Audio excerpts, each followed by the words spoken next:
Look, good to be back on the Undisputed Goat Podcast, man. We got the co-owners and the co-hosts here, man. I got my main man, BRF Sports, live from Madison, Georgia. And we got our man up north, the personification of greatness himself, the great Flash, man. Hardcore Green Bay Packers fan, hardcore New England Patriots fans, man. Tough weekend for Wisconsin sports, man. Unfortunately, his Milwaukee Brewers did not make it, but don't feel bad. You did everything you could, brother. Hey, man, how y'all doing tonight, man? I'm tired, but I'm all right. I'm doing all right. Yourself, BRF? Mm-hmm. I'm doing pretty good, man. Had a this was my this was my 6-day week, so at work, so I get to enjoy the day and tomorrow off before I get back on the grind. So you know what I'm pretty much been doing all day, nothing but football. Watch the Rams game. Watch the Rams destroy the Jacksonville Jaguars early this Sunday morning. Just been watching, enjoying the rest, watching football, and man, This weekend, hey, just another good weekend of sports, man. I'm ready to delve in. I'm ready to talk about it. Yes, indeed, man. And right now, man, we have the Atlanta Falcons versus the Bang Bang Niner game. For those of you who have been watching the NFL for a while, understand how much of a rivalry that used to be back when the Atlanta Falcons were in the NFC West, man.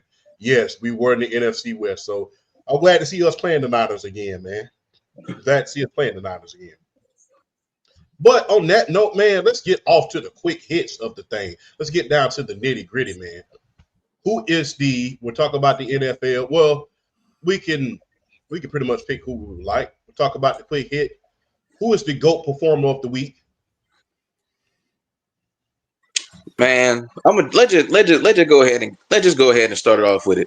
Shout out the 6-1 Indianapolis Colts. Shout them out, boy. I think right now, in terms of running back tiers, Bijan Robinson and Jonathan Taylor are in tier 1 right now, and then everybody else right now, the way they're playing is just a tier below them. Though, man, 3 more touchdowns for Jonathan Taylor today against the LA Chargers. He's already got 10.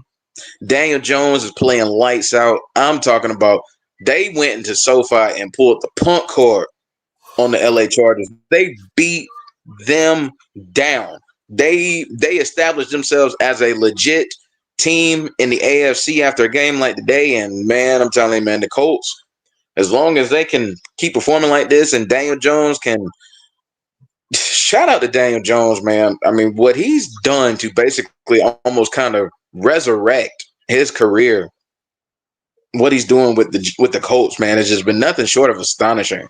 But yeah, that whole team has to go into the GOAT performer for me. They are balling.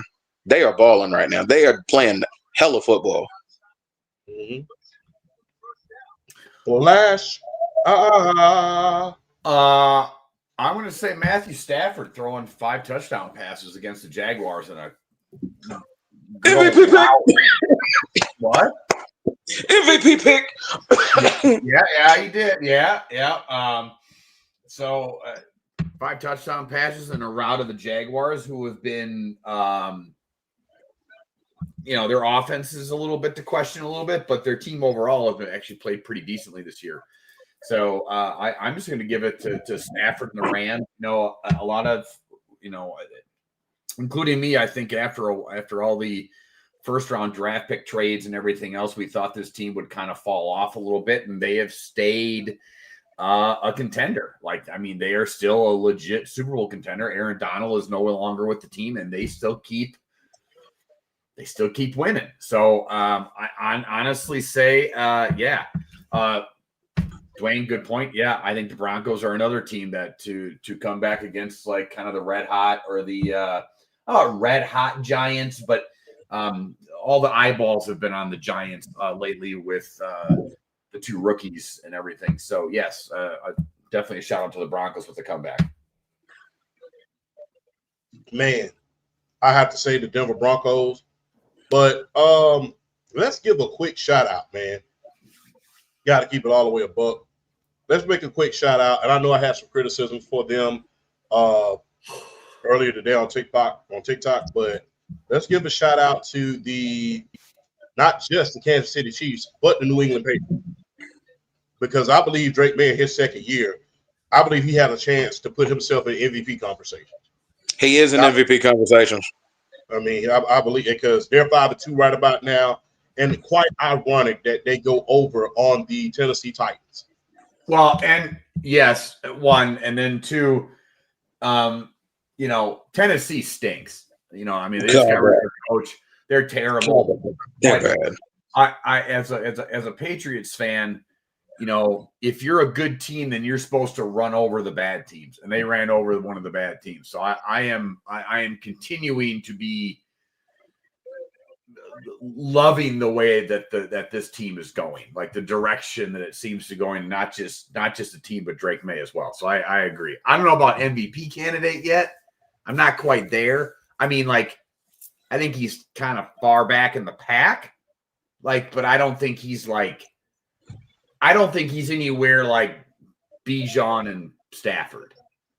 Well, no, I don't think he's top 5, but I think he's in top 10 MVP talks. Sure, that's what I'm saying. Like back of the pack, yes. Yeah, he's in the back. I agree. Sure, but he's not in the, like I said, he's not with the Bijan and. Like I would say Daniel Jones is more of an MVP candidate than he is currently right now. I would agree with that statement. Okay. So that's kind of where I'm at. And then this is coming from a Patriot fan as well. So I don't think he's quite there yet, but I do love the way that they are going. And if he continues to improve this way, people are really going to hate the Patriots again going forward. Not as much as they did before, but and they don't even have really great weapons right now on offense. Like they have some that are okay, but they don't have just wait till they get real talent or even more talent, I should say. Yeah. Like I said, they have an aging Stephon Diggs. When they get some young weapons in there, it's going to be something to behold. Do you have any idea what's wrong with Travion Henderson at this point? Is he hurt? No, they just won't give him the football. It's kind of a running joke in like Patriot forums and Reddit and all the fantasy boards. It's like every other running back is either they get hurt or they fumble the football, but they just won't give him the football. And part of it is a little bit, he's been kind of a little underwhelming when he has gotten the football, but it's not like he's gotten a lot of chances. So I'm a little confused on why they just, I don't know. Trust me, I drafted in my fantasy league and I keep starting him going like, this will be the week, and crickets. And it just gets worse. So I don't know if it's the lack of like, maybe he's not, they don't trust him when it comes to pass blocking at all. I'm not really quite, I don't know right now. It's something that I would have to dig into more to see really what the problem is. Yes, indeed. Who's the most dangerous team in the league right about now?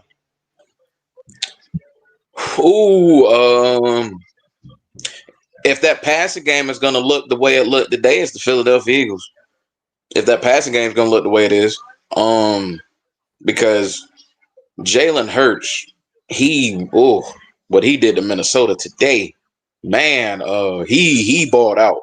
Him, AJ Brown, and Devontae Smith, they all, I think. Jalen Hurts threw for like well over 300 yards, and the majority of the yards went to AJ Brown and Devontae Smith. That's how dominant they were as a trio today. That's how good they were. I think Devontae had like 180 yards. AJ Brown had like 120. I mean, it was systematic.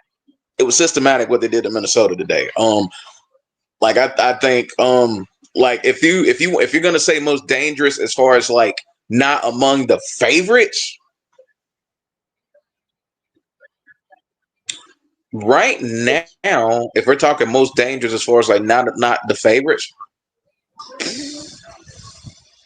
I would prompt right. Well, and this is what this game is. This is what this game going on because whatever the outcome of this game could sway my opinion. But I'm gonna go right now.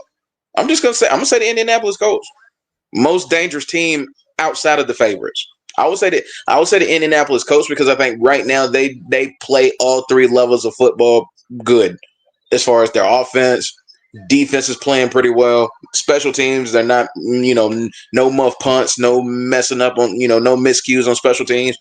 I would say right now, Indianapolis is the most dangerous outside of the quote unquote favorites in the NFL.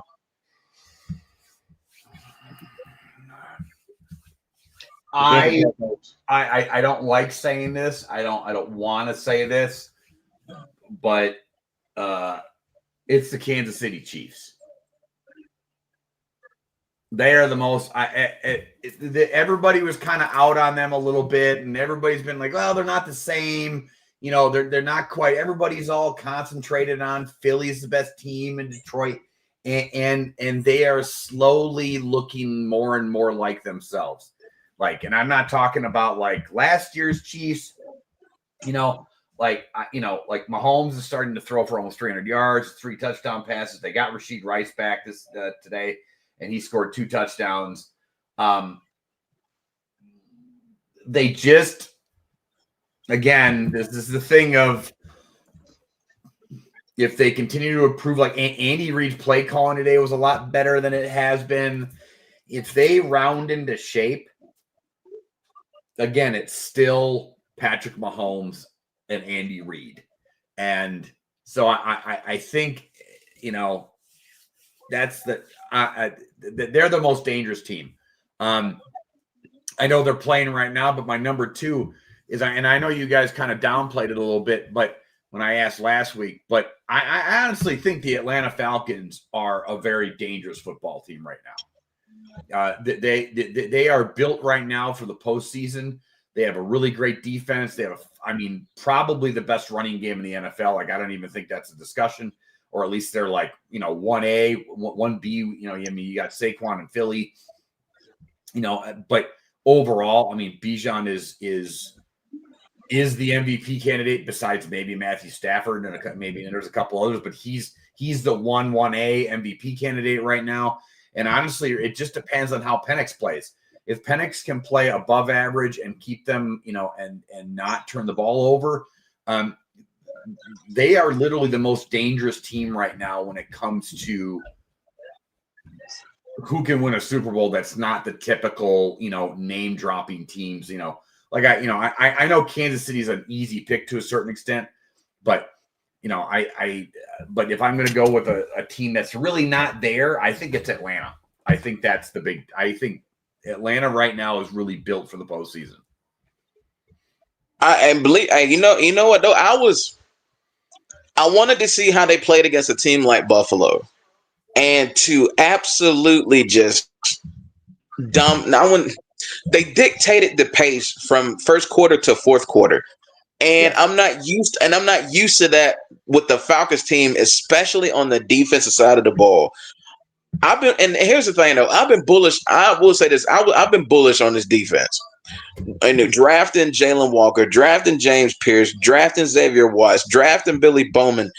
What Terry Fontenot did in the draft for this defense, I was like, how the hell do you let us get 4 really, really good, really, really athletic defensive players like that? How do you do that? Like, Jalen Walker is arguably the best defensive player in the draft, or at least people were calling him the best off-ball linebacker in the draft. I felt James Pierce, outside of Abdul, I felt like he was look, I'm one of the few who felt like he was a better pass rusher than Abdul Carter. That's just my opinion. I saw him enough at Tennessee to understand that there was no matchup that he could not win. And I loved how his game translated as a pass rusher. Xavier Watts, to me, he was a first-round talent that fell to the third round. Like, how y'all let this man fall to the third round? This is like a 2-time first-team All-American safety, and you let this man fall to the third round. And Billy Bowman, I feel like was the real steal, getting him in the fourth round because of just how he played at Oklahoma. Could play outside, could play inside, wasn't scared to tackle, was very athletic, was very high motor.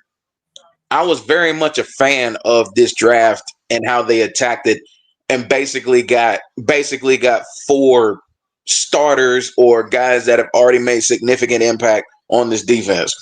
You can make a case they've been coming into 2025 this season, they've been the best draft Best draft because the first four have all made impact.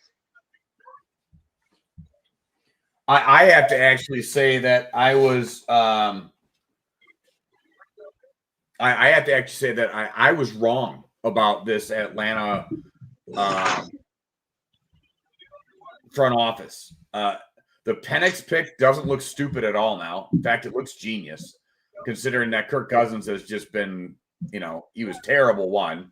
And then two, and Penix is playing well. I still think he was drafted too early, but that's, neither here nor there. If he turns into a franchise QB, then it doesn't really matter where he's picked.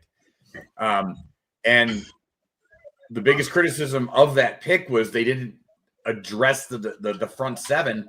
And this draft now that you just touched on everything. I don't even need to add to it. They just revamped the whole thing, and now they got arguably the best defense in the league. So, I will fully admit when I was wrong, and I was completely wrong right now. And they have built a really great team. There are guys that are being underutilized to a certain extent because of their talent. You can argue whether that's scheme or whoever or what, but honestly, that's the only fault right now. It's really not that big of a fault. They kind of remind me right now of how when Detroit started playing real well. They're actually built very similar to Detroit. Really strong defense. You got the 1-2 punch at running back, kind of just like they had Montgomery and Gibbs. They don't have the veteran quarterback like Detroit does, but still they are built very similar.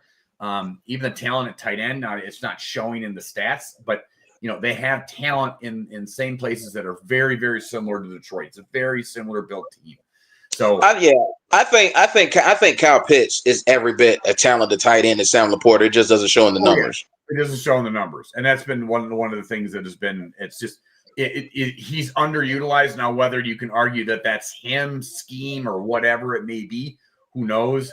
But as long as they're winning football games, I don't think at this point it really matters. So, but they're my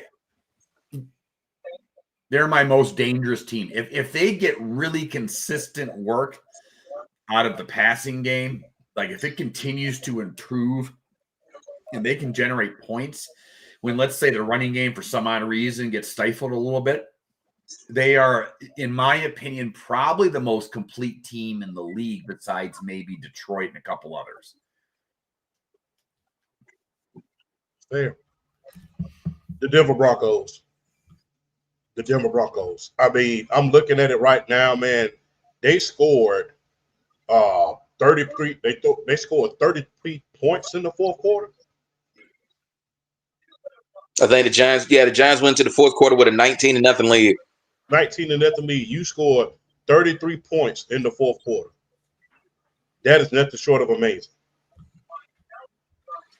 Yeah.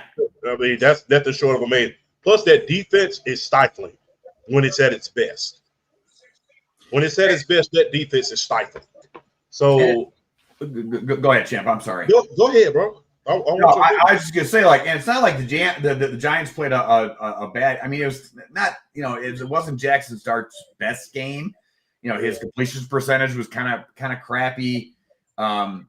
Scoots was not really that great. They probably should have been ahead a lot farther. But you're right. To drop 33 points in a quarter, that's something. So. That's all I was gonna add. Sorry, I should let you cook, dude. My bad. No, there's no problem, man. Like I said, the reason why we're up here, we're trying to get each other's opinions. We're just trying to get that done, man. Anything else y'all want to add? No, man. I was just looking at this game and I just watched this last play. How the hell did he turn that into a 2-3 yard game? I got a question. That's ridiculous. As both of our big time Falcon fans, of course. Does it scare you to watch him run sometimes when he makes those cuts? Sometimes. Okay. A little bit because I think about Jamal Anderson. I think about the Jamal Anderson ACL tear, and it does worry me a little bit. Do you remember how Derrick Rose used to play pre-injury? Yeah. And how I don't want to say violent his cuts were, but how just harsh, and like Bijan kind of reminds me of that. And I just every time I watch, he is amazing to watch. He is like Marshall Faulk with bulk. Like that's what he is. And that's scary. I said he's like Marshall Faulk and Ricky Williams put together. That's a good. I like that. I would actually, now that I really think about it, I think he's Ricky Waters 2.0. Yeah. Like people underestimate Ricky Waters' power. Yeah. Like go back and watch like early Philly, late San Francisco Ricky Waters, who I will bang on the drum that is deserving of at least a Hall of Fame nomination. Was an awesome running back. Like just phenomenal running back. Yeah. I always will stick to that whole Ricky Williams, and if you combine him and Marshall Faulk, or either him and Ricky Williams and Roger Craig, consider how physical they both were, but that's not a bad analogy either. All right, let's get to it. Team in the most trouble this week. I'm going to go first on this one. I have to. I must. Because when you think about teams that are in trouble at this point, let me go back to my notes real quick. When you think about teams that are in trouble the most at this point in time, you have to put this team at the top of the list if it will ever come up. You have to put this team on the very, very top of the list. And the team that's in the most trouble is the Miami Dolphins. Tua turned the ball over. You came out here and talked all that smack last week, talking about how people are late, stuff like that. And you came out here and just a goose egg. Yeah, he got benched. And he got benched too. Yep. So you got to ask yourself where you're going to go from here, because right now you are in a bad state of affairs. We're going to get to that later on PSP. You know, you had a bad game because, like, the Cleveland Browns in fantasy put up 25 points as a unit. You know, you had a bad game when a defense is top 10 in fantasy point score on an entire slate. It's nasty. Yeah, when you look at everything like that, it's nasty. And look, I don't know who's going to be in San Francisco next year. Miami next year. I don't know who's going to be there next year, because you got to ask yourself, is Tyreek Hill going to be there? You got to ask yourself, is Tua going to be there? We know that Mike McDaniels is not going to be there. We know a lot of things is going to be changing in Miami. And you have to be honest with yourself. It's like, do they really know how to pick a team, or do they just put some shit together, just hope for the best? Because it happens like every decade. They'll have a good team, and then the very next year, it's like, well, damn, what happened? Remember, they had, the Wildcat team, then they had this team, then they had Dave Warnstead's team, and then all of a sudden it's like, damn, what the hell just happened? So Miami is in trouble, man. It's like, you got to wonder how much more are they going to be able to take throughout this year. I mean, is it time to put Quinn Ewers in? What is it time to do? And if you put Quinn Ewers in, what is Tua's trade value at this point? You going to let a $200 million quarterback sit his ass on the bench? So what you got to ask yourself a lot of questions, because not only that, it doesn't seem like the players respect Tua. No. It doesn't seem like people respect it. If anybody else had said what he said, everybody would be kind of rushing to his aid, saying that's his job. He's the quarterback. But, with him, you don't really see that. Nope. So I got to ask y'all this. It's PSP. But I have to ask y'all this. Who's the team in the most trouble? You go, Flash. I think Miami is you got a couple that are, Tennessee's trash. The Jets are in bad shape. Miami. But I know they lost to arguably one of the best teams, today in the league. But right now, I kind of think Minnesota's in a little bit of trouble right now. You just kind of look at it. McCarthy hasn't played well. He's been hurt. Now they got to go with Carson Wentz. He played terrible today. And they're kind of just in this spot where, like, they have really good talent overall, but they just seem like they can't. They're very inconsistent. And I'm not really looking there. Now they're 3-3, and everybody else is either 4-2. The Packers are sitting on top of the division at 4-1-1. I still want to point out that I hate fucking ties, and I think they're terrible. But I think that's a team that is, as even though they're 3-3 in their record, I think they're in a little bit of trouble right now. It's actually sad to say, but I think the Bears have a better quarterback situation right now than the Minnesota Vikings. And that's kind of saying something, because we're, it is Caleb Williams, and he's starting to play a little bit better. But I think that's my team that a little bit of, they're in a little bit of turmoil right now, a little bit of trouble. Let's see, team in trouble. Yeah, because you have your, because you got your obvious ones. Your Jets, your Raiders, Dolphins. You got your obvious ones. You know what? LA Chargers. Yeah, LA Chargers. The way you look today against the Indianapolis Colts. Like they have injuries that they're dealing with, for one. But even still, Commander Vidal, the week before, even with Amarion Hampton being hurt, still came out and played a banger game. It was no real drop off. And Indianapolis just shut all that down today. And Kansas City's starting to look like Kansas City again. So I'm gonna go with the LA Chargers from the standpoint of, are they gonna be able to hold? Are they gonna be able to hold up?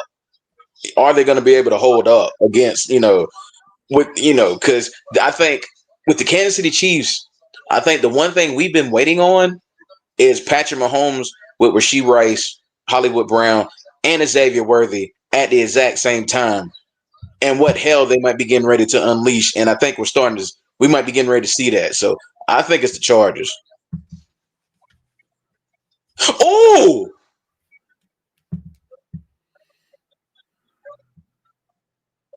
Can alligator arm shit.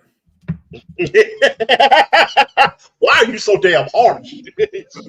I'm just saying. It's true. You can't be alligator arm and shit. Can't do that. You go over the middle, you can't be alligator arm and shit. You got to get in there. Sorry, this is just reality. And Caden Ellis was in the perfect. It was like the best of both worlds for him. It's like, ooh, if he catches it, I kill him. But if he alligator arms it, I'm gonna catch it. I'm like, okay. That's the thing. I would argue that Mac Jones probably shouldn't have thrown that. But at the same time, you can't just be like, well, Give me PSP. Shout to PSP, man. What's up, PSP? Salute. That was going to be my other team they are in trouble. The injuries are starting. Debo is out today. The offense just looks like they're I don't know, something. They're in trouble. I agree. But I will say this though, they are 3-4. They're not quite out of it yet. They can still kind of rebound. As much as everybody likes Scoots and Dart in New York, they're not a playoff team. Dallas, even though they had a really good, I know they beat Washington today, but and everybody loves their offense. Their defense isn't something. So it's not out of their own possibility. They can still be number 2 in that division. I think Philly's going to win it this year, though. But yeah, they're something's just not right in Washington. Jaden Daniels, or if you just look at his stats, are pretty decent. Like he's 8 touchdowns, 1 pick, but his passing yards are very low considering like the rest of the league. His completion percentage is still pretty decent, but he's just the offense just doesn't look. Scary Terry's been out all year, hasn't he? Pretty much. So, pretty much. Debo is now out, which is like that's a thing, every year. Like he looks great, and he has looked great actually in that offense, but now he's hurt. They just have some issues. Is he out for a couple? I was going to ask how serious the injury was. So they may be out for a couple weeks, and they don't really have a good backup either. I don't think. No, Marcus Mariota. I wouldn't trust somebody as far as I could throw him. Yeah, we had a year of that down here, like poor Washington. Yeah, he'll have his games where he looks adequate, and then he'll have his games where his on the road at Carolina game, like where he'll just look god awful. Yeah. I gotta say, so 2 things. I'm starting to come around on these Atlanta uniforms. I don't like the black jersey version. I do like the white jersey version, but I really feel like they need to go back to like the old school 1989 red helmet look. They need to make those permanent. They need to make them permanent. I agree. I love the 88, 89 red helmet look. Like that's like that old school look is fantastic. And I got to say that the Niners uniforms that they're doing right now, those are some of my favorite uniforms of all time. That's the 1994 year, and those jerseys are still some of the best looking jerseys ever, white or red. I like the red ones a lot. Those were mine, bro. I got a Dion one, a Mitchell, and that's Dion one. That's like one of my favorite.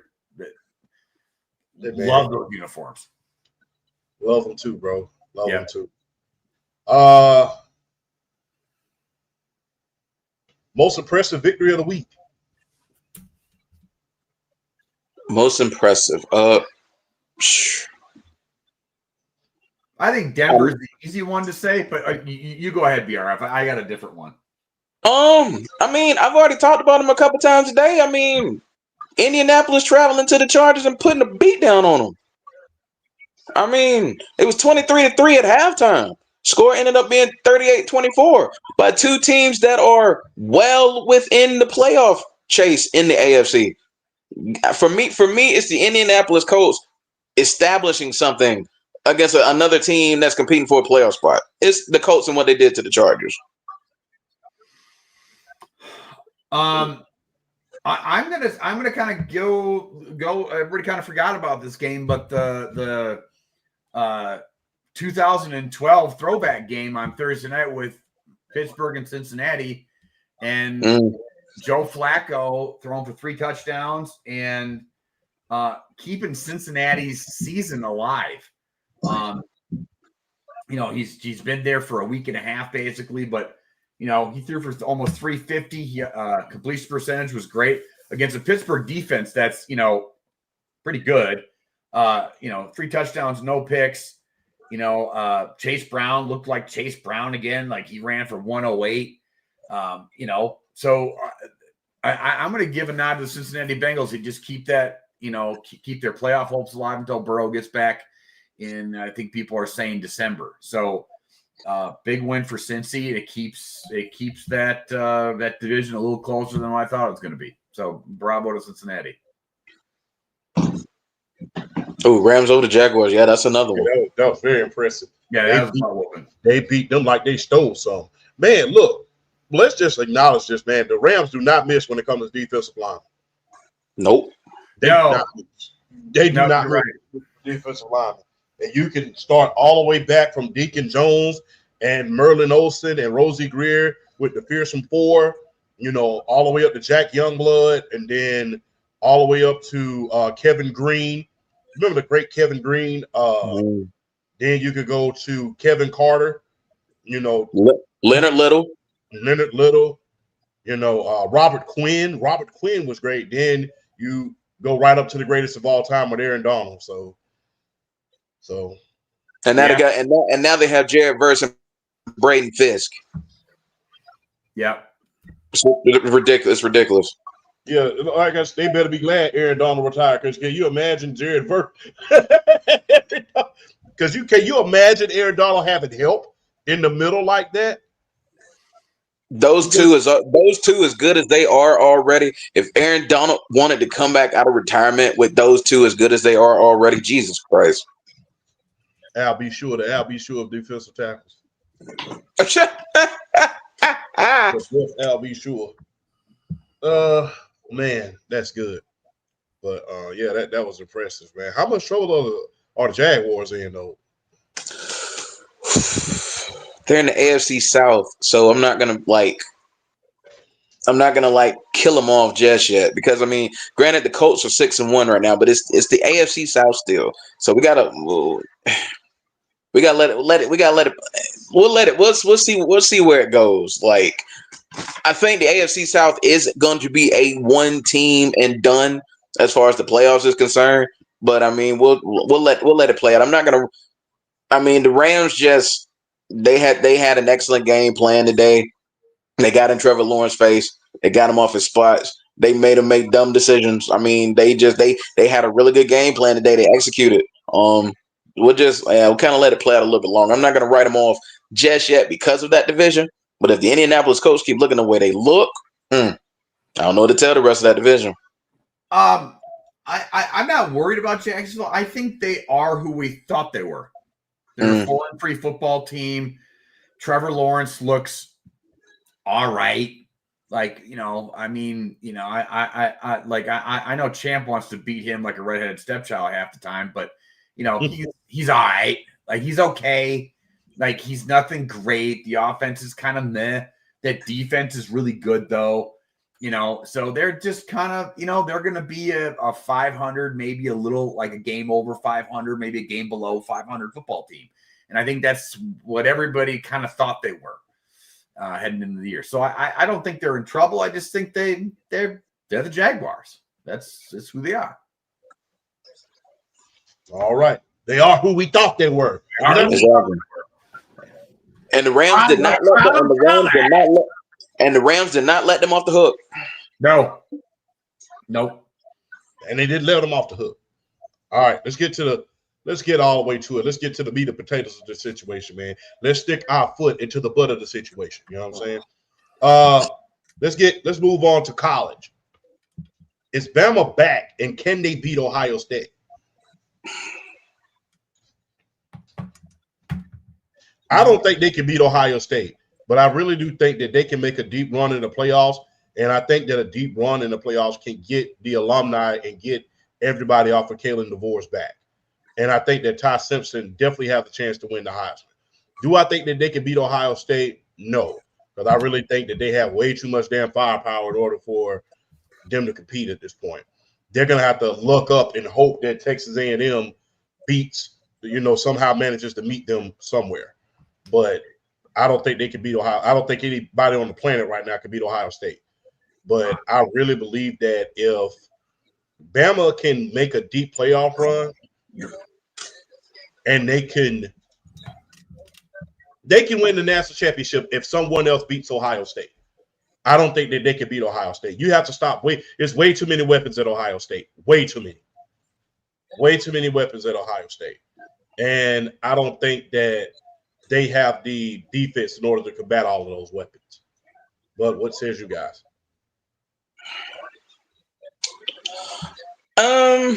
I agree on both. I think I think the fact that after Saban leaving, everybody thought that the program was going to take a dip. And it has a little bit, but I think, but now they're kind of,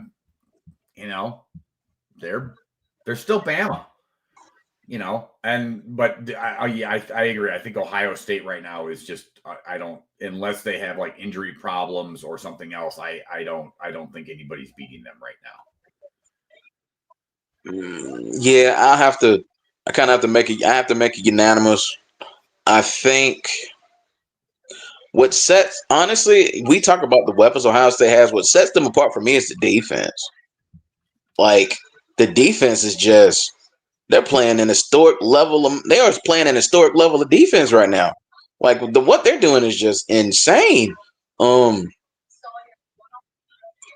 Like I'm kind of Like I think Ohio State is clearly the best team in the country right now. They should be the preeminent favorite to win the Natty. Like I said it before though. I don't think Bama ever really has ever gone away. I just think now Kalen DeBoer is starting to really feel himself. I think he's starting to really feel himself as an SEC coach, and I think you're starting to really see it more week in and week out.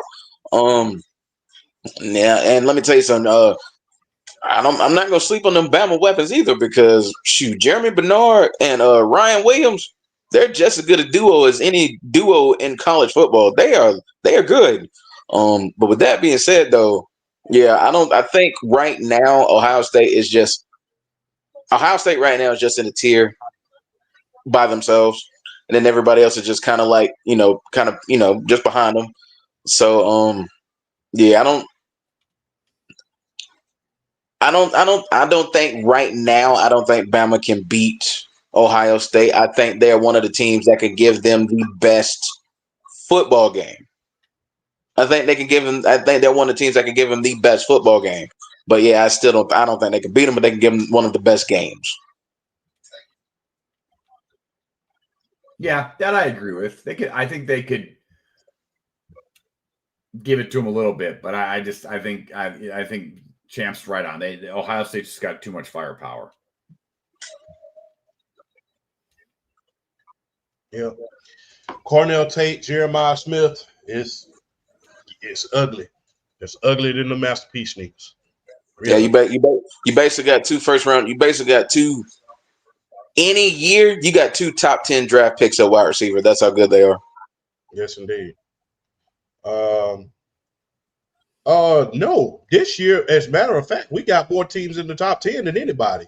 I'm just gonna be real honest. This year, people can talk about last year. It was safe to say that the SEC had fell off just a little bit, but with the return of Alabama right about now, with Georgia playing like they are, Ole Miss, I'm still not gonna dismiss them just because they lost against us.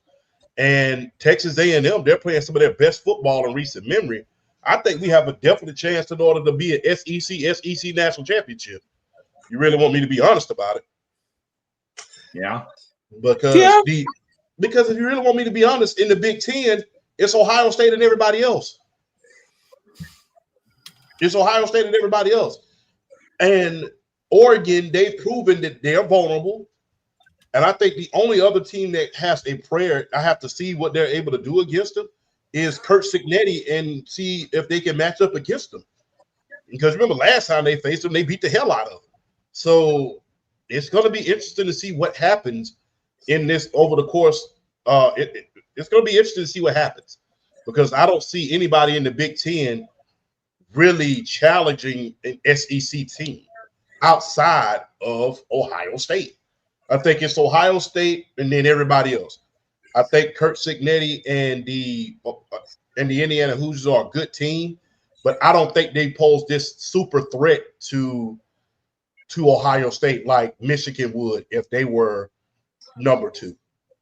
And we saw in the ACC, Miami, we saw they got exposed as frauds because of Carson Beck throwing 4 interceptions. They got exposed as frauds. So yeah, you got to ask yourself, it's Ohio State and everybody else. It's like they real top. The Big Ten is real top heavy right about now. They're top heavy right about now. It's really a 2-person race, I would say, excuse me. It's Kurt Signetti versus Ryan Day at this point. And then there's everybody else.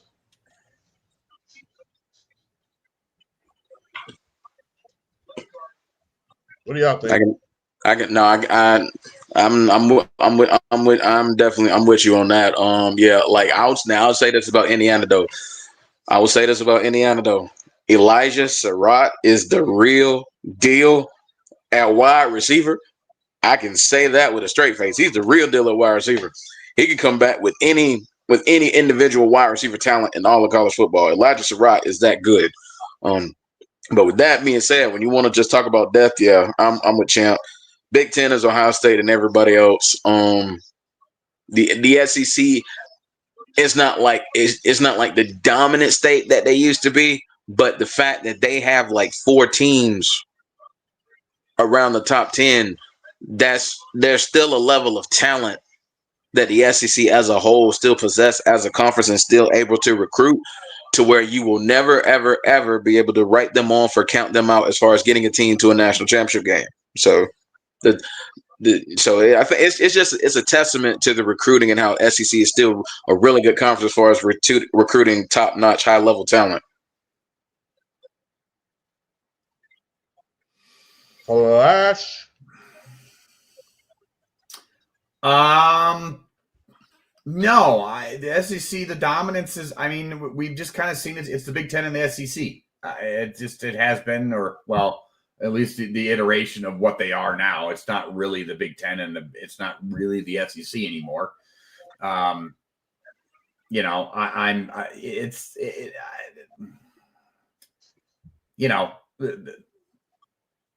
gonna refrain from really going much because I'll get on a rant on why these aren't the actual conferences that we grew up with, and it's not the actual. Go ahead. That's what we here for. I don't think it's the SEC anymore. So I think that's a weird question to ask. I think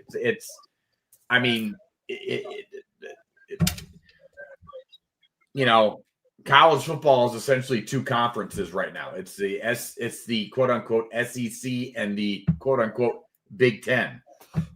And I don't like the way it's set up. I don't, and so I think it's kind of. Did you want to ask, is the old school SEC dominance dead? Yes, because it doesn't exist anymore. That's my opinion. Yeah, because the Big Ten basically poached the Pac-12, yep. And the SEC basically poached the Big 12. So it's like it's almost like. Honestly, at this point, it's almost South versus North. Yep, and that's what it is. And so I don't to speak on things like how our age range looks at what the SEC or the Big Ten should be. This is not your granddaddy's college football, landscape. I got to ask y'all this question. I know probably the answer is hell no, but I got to ask you this. Would you ever consider going back to the old BCS system? No. I hated it. I hated it.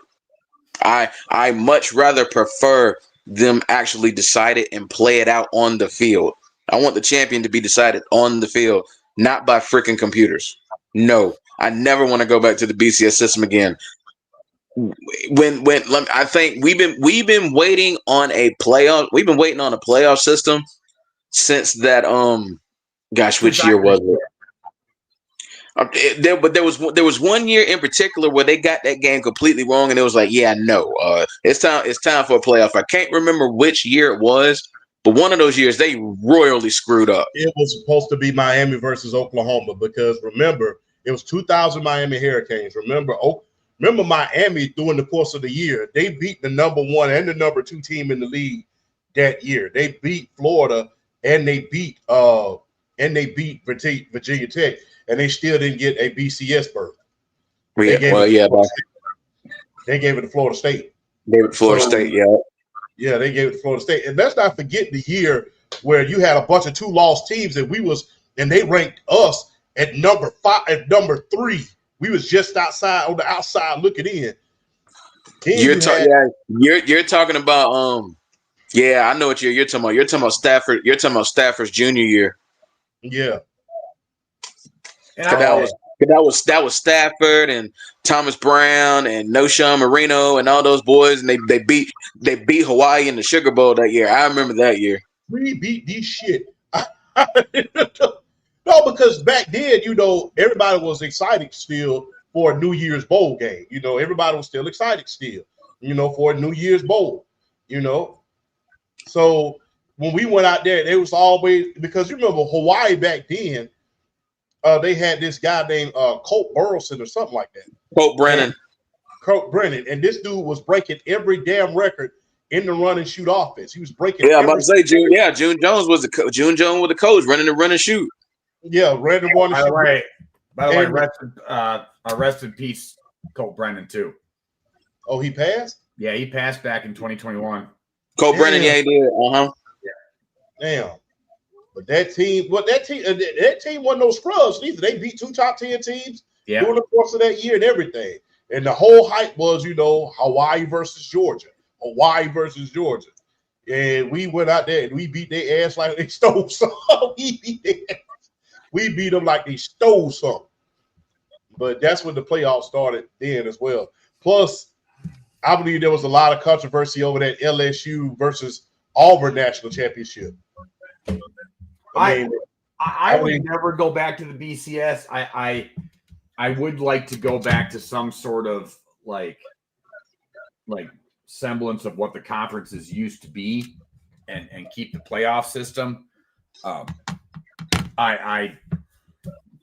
one of my favorite quotes is there are no solutions, only trade-offs. So, it can't be perfect. So I guess I'd rather have what it is now because of the playoff system than I guess, than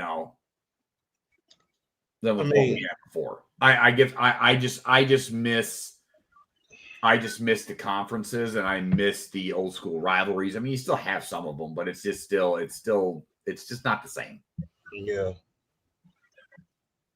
Man. I'll say this. All right, question from Dwayne. Let's go to the chat real quick because we kind of boiling through these subjects right about now. We don't want to run out of show before it's all said and done, for the time slot run out. What are your thoughts about Brandon Graham coming out of retirement? Now, the reason for that is for people who are out there in TV land watching us on every channel in the world. Speaking life into that, every channel in the world. Zadarius Smith retired abruptly, and he was supposed to be their other pass rusher before he unfortunately retired. Now they talk about bringing Brandon Graham, who was one of the all-time greats in that franchise, out of retirement in order to kind of, just use him as a pass rusher. He's powerful, he's this, he's that, but he hasn't played since the Super Bowl. So what do you guys thoughts about that? I mean, he's 37 years old. Uh-huh.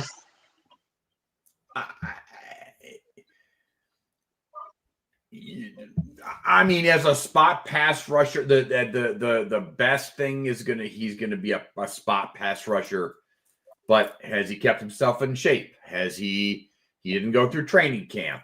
He, once you're not getting hit on a daily basis is a little different. So, I mean, if it works, great. But again, he's 37 years old. Yeah. What are your thoughts, BRL? Yeah, I mean, my sentiments exactly is like, was he really good over a long stretch of time? Absolutely. Brandon Graham was that guy. But yeah, it's a completely different type of animal when you haven't been playing and you're not taking a hit. So I mean, that's like you're not like building the callus is up as far as taking those hits over a period of time. He's been away for it's like it. I don't know. If I'm the Eagles, I would think about the free agents that might be out there that are still kind of keeping themselves in decent enough football shape that could come out and play for you like next week. A guy like Brandon Graham who's been retired. I'm not saying he hasn't kept himself in shape, but yeah, that's asking a lot from a guy who's like 37 and coming out of retirement. That's asking a lot. And because I mean, it's like, because I mean, you're bringing him on as a spot pass rusher, but at the same time, though, this is Brandon Graham. You're expecting him to still make an impact because just off of name value alone, you're expecting Brandon Graham to be able to still hold weight regardless of what you ask him to do. So it's like, I'm a little skeptical if he does come out of retirement. Now, I mean, I'm not, this is the Eagles, so I mean, I'm not gonna sit here and downplay the Eagles as far as signing players and looking for talent because I mean the Eagles are the best front office in the entire NFL. But This one kind of is like, I mean, we'll see. That's the only thing I'll say to that one. If you're a Philadelphia, you need a pass rusher. Do you go in free agency and high risk, high reward that thing and just sign Christian Wilkins?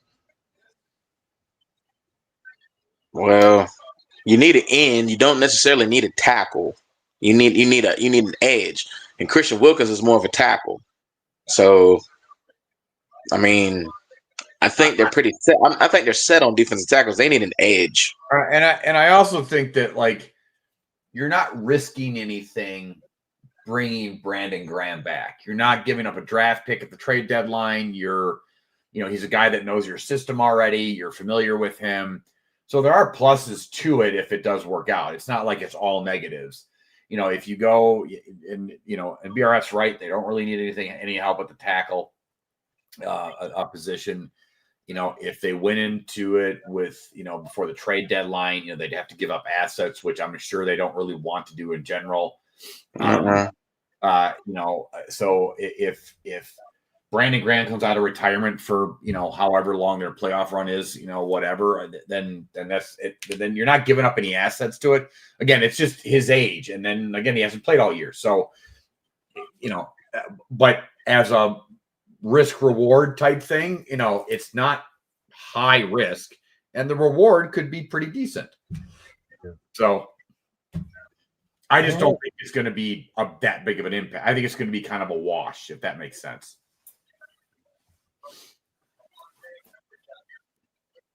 Ooh, that's nasty. Yeah, it was. Yeah, that was nasty. That was nasty as hell. Oh, y'all ahead of me. Dang it.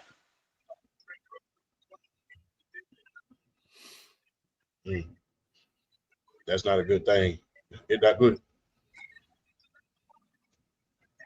Again, again, the Atlanta Falcons are.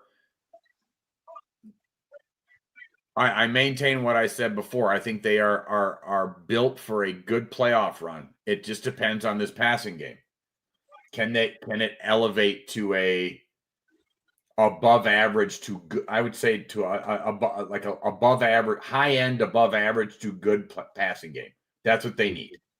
That's what it is. It's how good Penix is, and that's with any team. It's how far can your quarterback take you? Because at the end of the day, that's what this league's about. So, I'm not saying that I don't believe in that. I'm just, but we have seen them kind of struggle in the passing game a little bit. I think that's kind of their only weakness right now. Yeah. Yeah, man. There's a lot of things to be desired. Let's keep it moving in college real quick. Who will be the coach of Florida next year? Now, as we all know, Billy Napier has been fired. James Franklin has been fired. Mike Gundy has been fired. Those are the major firings at this point. And then there's even talks about Norvell Turner, him even getting fired at this point. So you got to ask yourself, who's going to be the coach there? Do you bring in Mike Gundy? Do you bring in James Franklin? Who do you bring in order to kind of stabilize this team? Because it's just like Florida is used to excellence. They transitioned from Steve Spurrier to Urban Meyer. Dan Mullen had a pretty decent run. And then now, they've been sputtering ever since Dan Mullen left, who's right now, let's just be honest with you, he's doing a damn good job out there at UNLV. So who's the coach there next year? I don't know. That's a good question. I think the name to watch with all of these openings is Urban Meyer. I think his name is the name to watch. As far as like these teams are going to be willing to pony up and pay some bread out. So I think the name to watch is Urban Meyer. Don't be surprised if Urban Meyer gets either one of these jobs. Mm-hmm. I was going to say Urban Meyer as a joke. I was say run it back. I don't think they do that.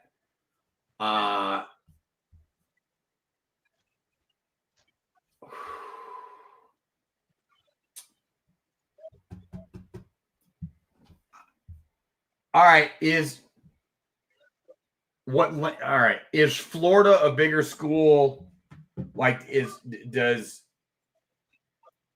Lane Kiffin moving from Ole Miss to Florida, is that an upgrade or is that just a lateral move? I'm not moving nowhere. I'm not. Look, Lane Kiffin has been known to lose a few big games that he should have won.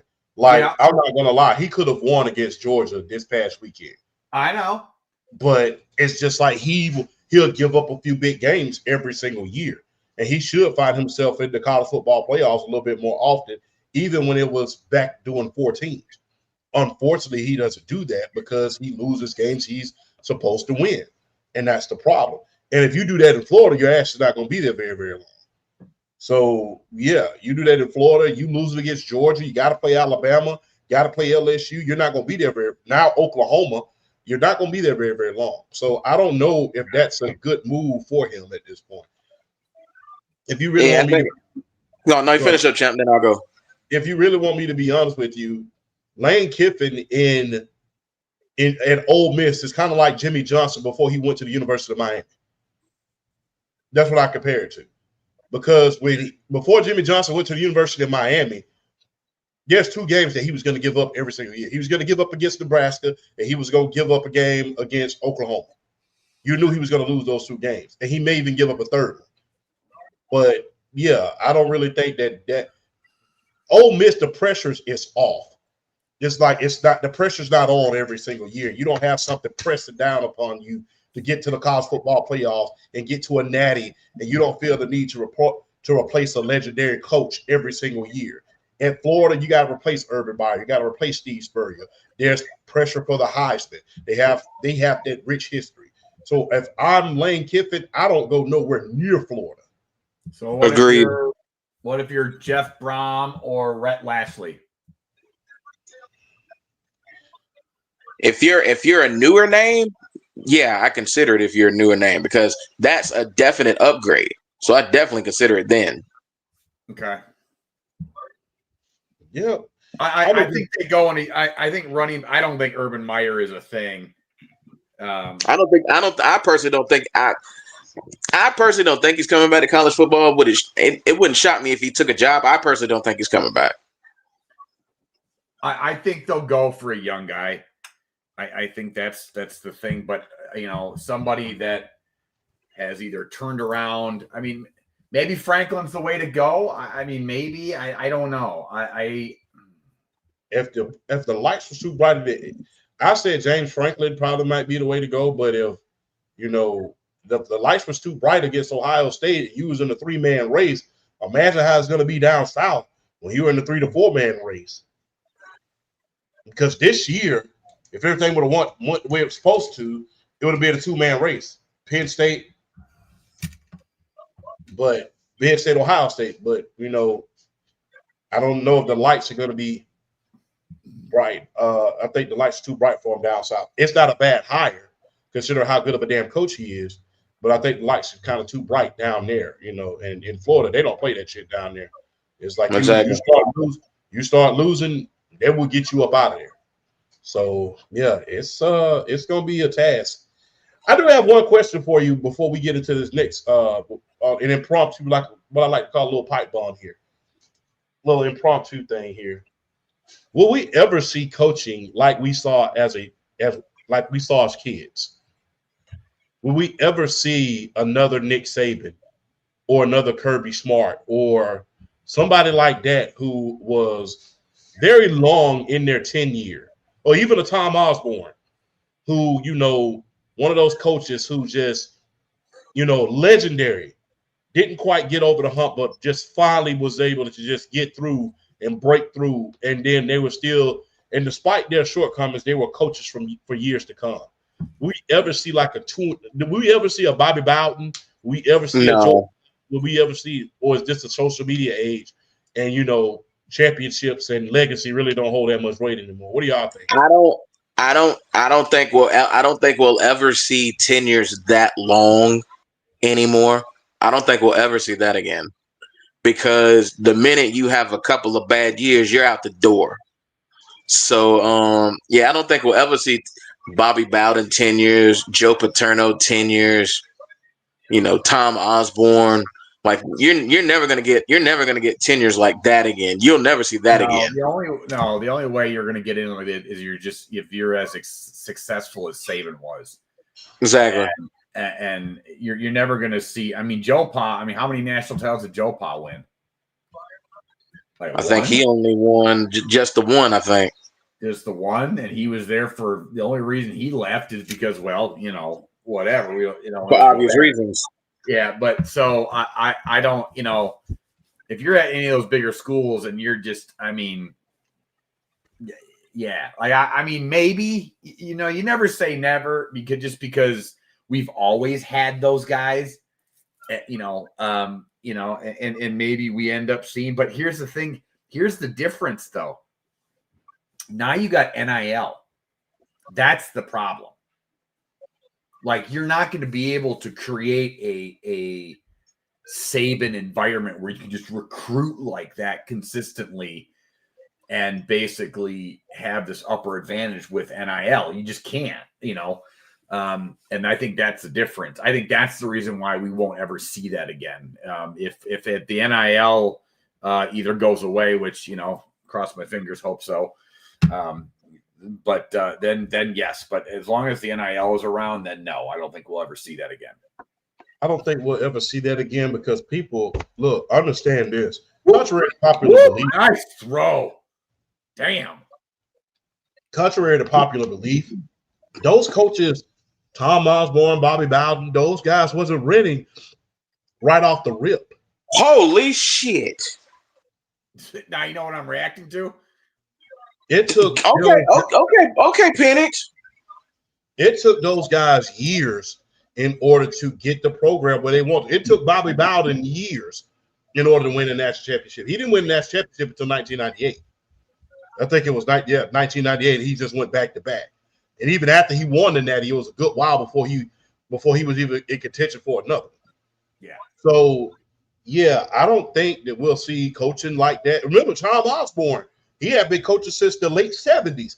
He didn't get over the hump until the mid-90s. Mid-90s.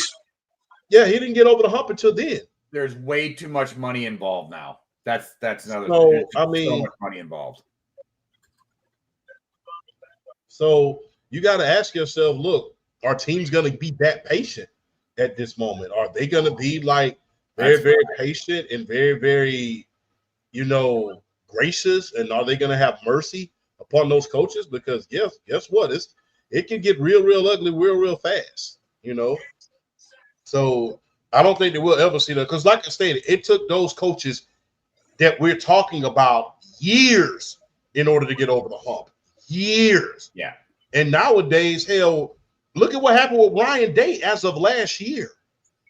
Yeah. As of last year, people was calling for his damn job. Yeah. So people we don't have patience anymore. No, so there's no more patience like that. There's no patience. So, and it's the thing that I preach at least once a week on this show. Nobody has patience anymore. So, yeah. Even if you're winning 11, 12 games a year, if you're losing in the natty, they're going to say something. Yeah. It's just different. And again, and then on top of it, you throw in the NIL, it's just not, no. That's just. I don't think it's, if you really want me to be honest with you, I don't think it's much more the NIL as the transfer portal. Well, I'm sorry, you're right. Yeah, I'm sorry, the transfer portal. I mean, I don't think it's so much that as transfer portal. Yes, transfer portal is. Yeah, you're right. It is a transfer portal. I'm just gonna be real, man. Because if it was just NIL, I think that we would see dynasties. I think if you would have kept the money going in and say we're gonna give you money, but we're gonna keep the old rules, we'd see some stacked ass teams. Yeah, that's true. That's a good we point. see some stacked ass teams, but now, and to a certain extent, I don't blame them. I'm not gonna sit my ass down here as a 5-star behind a damn 3-star when I know I'm able to start, even if I got to downgrade just a little bit. So yeah, I just I don't blame him for a certain extent, but but it's something about those senior teams, I will say. When you have those those teams where they're building up all the way up through it. Then they finally have that 1 year, and all of these seniors are on this team, and all of them are first round picks. All of them are great. It's something about those teams. And then you have the next man up. Then you are like, okay, but even if he gets hurt, look, we're not able to get invested with the program as much as we did before. I'll say we don't know who the next man up is because I remember back when Maurice Clarett was there. It was like, okay, we lost Maurice Clarett, but we still got Michael Pittman. Yeah, so it's just like, if you don't believe the depth, what NIL took away was I won't say NIL, what the transfer portal took away was depth. Yeah, that's what I was saying. You're not going to have that like Miami Hurricanes team where your running backs are Frank Gore, Willis McGahee, and Clinton Portis. Like you're just not going to have that kind of stuff. What's funny about that? Those are just the big names. People don't even remember Joe Jackson. No, I exactly. Not Big Davenport. Big names. Yeah. So that's the thing that you're going to see. There are just multiple reasons. But it's possible it's possible to keep those names because look at what Ohio State is doing. I mean, they're just reeling off wide receiver class after wide receiver class. Because they've been that university has been pumping out wide receivers forever. I mean, you can go, Terry Glenn, Joey Galloway. That's been a thing at that university for a while. You're a Patriots fan. You're a Patriots fan.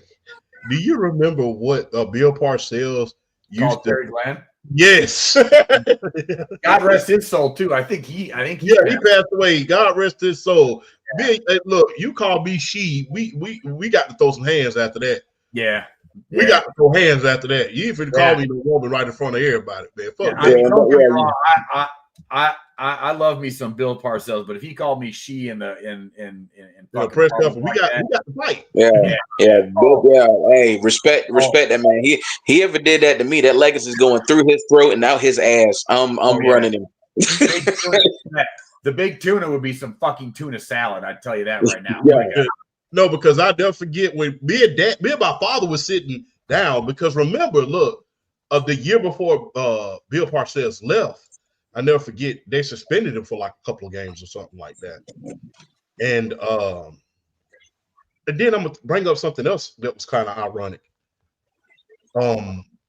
Remember he got wrong with Bill Parcells. He said, so what's the status on Terry Glenn? He said, I think she's gonna be suspended for a game or so. Yeah, we looked at each other like, oh hell no. I'm all for. You want to talk shit like that in the privacy of the locker room, fine. But when you do that shit in public, that's not cool. Like you just don't. I just don't. I don't like that at all. I've never liked that. I feel like you shouldn't do that or shouldn't need to do that as a coach if you're that good of a coach. And Parcells was a great coach, but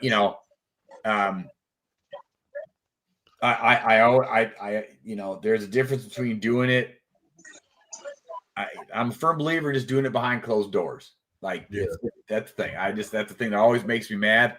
And that when coaches or players do, that's why I didn't like the Tua thing, and it's only rare that you to pull that off, to do it in public, you have to have ultimate clout to do that. Where again, you got to be like Manning, Brady, you got to be something else. But again, you just can't do that. What's so funny about Terry Glenn is he got suspended before the season started in that 2001 season. Remember that? Yeah. Well, I always found it funny that he called him a she, but then fucking Parcells brought him to Dallas too. Yeah. He used to call he used to call people some pretty vile shit, but they love playing for him. I remember he called Keyshawn. I remember he cussed out Keyshawn Johnson on national television. And Keyshawn, he was real. He was very, very volatile at a certain point. He told him to sit his ass down, and guess what? He went over there and set his ass down. Well, that's That's a little different though. Like Keyshawn was always running his mouth too. So it's like one of those like, all right, dude, like you need to sit your ass down. Like I guess I should take that. It just depends on the situation. More than 90% of the time, I don't like it. But if you're like Keyshawn or T.O. or something like that, and somebody's all right, like that's a little different. Yeah, he told him to go. He said, "Go sit your ass down." I'd be on national television. Hey, Keyshawn went right over there and sat down. Well, like I said, Keyshawn has always been volatile. So the minute but for him to be such a loudmouth, and I talked about this with PSP on his show last week. Now, him to be such a loudmouth and him to be so volatile, he did everything Bill Parcells told him. Who? Keyshawn? Yeah, Keyshawn. I mean, even Lawrence Taylor, Curtis Martin, he did. All of those players loved him. It was just like, as volatile as he was, those players loved him. And it goes back to a conversation that we had on PSP show when we talk about Michael Jordan. And it's just like, everybody needs that one asshole on their team that you just really don't like. It's just like, you don't like him, but you like, hey, he brings out the best in all of us. It's just like, I don't like this motherfucker, but he brings out the best in all of us. And that's what that is. And like I told PSP, I remember on his pod, we were talking about that. Order is a great thing. Order is a great thing. It's just like when you have somebody who's like, hey, at least I know he's not having this bullshit. And I ain't got nothing to worry about when I come here. It's all good. But it's just like, you need that order on your team. Now, granted, like I've always said, I'm not for all the humble pie in situations like that, but I'm all for order. And when you have order like that, and like I said, Keyshawn got wrong and burned bridges every damn where he went, except Bill Parcells. And I don't think that's by accident. No. The other thing too is like, I'm always for, you're right. There's always that you got to have that a-hole. But I've always said, like, when and since I've been a working adult, if I have like, let's say a superior or somebody or whatever that is an a-hole, that never bothers me, because I know what I'm walking into and I know how to deal with it. Like, as long as you're not a snake, I'm fine with it. If you're just an a-hole and you want to get shit done, you want stuff and you're good at what you do, I'm fine with that. I'm totally okay with that. You're just an a-hole, whatever. So that's kind of how you're right. Yeah, and you gotta admire that, because hell, at least I know where you stand. It's just like, this dude's an asshole. Let's go ahead and get this shit there, get the fuck out of here. Because sometimes you feel that way with everybody had that one asshole boss. It's just like, let's go ahead and get this shit done, get the hell out of here. But at the same time, they be some of the best people outside of the working, outside of the job, and even on the job. It's like, look, let's get this shit done, blah, blah, blah, blah. But then their reward system is just as great. Hey, I expect the best, but I'm gonna give you guys the best too. Yeah. So it's like, I remember working for a guy like that when I was in the Army. This guy was literally just, but hey, I can't tell you how many times I got let off early. Get out of here prior. I'm like, all right, cool, let's get out of here. So yeah, but with these no nonsense guys, it's kind of crazy. But like I stated, it's so ironic about that. Yeah, I mean, I'm looking at it right now. Terry Glenn got suspended for the rest of the season after 4 games. Conduct detrimental to the team. Okay. Yeah, and damn, can you imagine? Which means he only played with Brady like 2 games. Yeah. Damn. Yep. Missed out on a little bit of something. Yep. Little bit to be desired there. Can you imagine Brady with Terry Glenn? That's the thing. Like, everybody like, I know Terry Glenn gets a lot of like flack, but he is a good wide receiver. Hell of a wide receiver. Yes. So yeah, that's a lot to be desired. Anything you want to add, BRF? No. Y'all are good. Y'all pretty much covered that. Y'all pretty much hit the nail on the head on that one. I'm good. This is a question to you, BRF. The question to all of us. Is it a good thing that Georgia is on the outside looking in on the SEC championship, especially if they're able to win out? Yes. I think so too. I'll let you go first. Now, granted, they have to run the gauntlet over the course of the next couple of weeks. I don't know what's up with the SEC and these gauntlets over the course of the next couple of weeks, but it's a doozy because when you look at who Georgia has to play over the course of the next couple of weeks, it's like it's real crazy if you really want me to be honest with you. I'm going to it right now, and I'm getting into it right now. Right now, they have to play Florida, then Mississippi State. Okay, cool. They got to play. I think they got to play them on the road. Then Texas comes to town. Then Charlotte comes to town, and then we have a matchup, the Battle of Georgia versus Georgia. The biggest Georgia Tech game in about 10 years. Yes. I'll say since Reggie Ball and Calvin Johnson was there. Yeah. Reggie Ball was – I wish I could find him, man. Reggie Ball was before his time. Way before his time. Yeah. Yes, he was. Very quick quarterback, could scramble. Problem was he was only like 5'10", 5'11". I believe if he would have played now, he would have been able to play. But, yeah, that would have – yeah. That was good. Yeah. I think it's good that they're on the outside looking in. Let the rest of the guys beat up on each other. You do your job, and, hey, hope that Bama and everybody win out, and that's an automatic bid to the playoffs. You got to win the SEC championship. So I think there's like a handful of teams in college football right now you do not want to see as an at-large team, and Georgia's in that mix. I mean, just the defense hasn't been anywhere near what it's been under Kirby Smart like in the past few years, but that offense, I am respecting that offense a lot more. Mike Bobo, you get no slander from me right now. You get absolutely no slander from me. You got this offense clicking. And I kind of said it early on in the season. This offense was tailor-made more for Gunnar Stockton than it was for Carson Beck.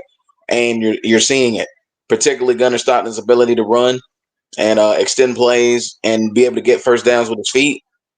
You're seeing Mike Bobo kind of utilize his skill set more.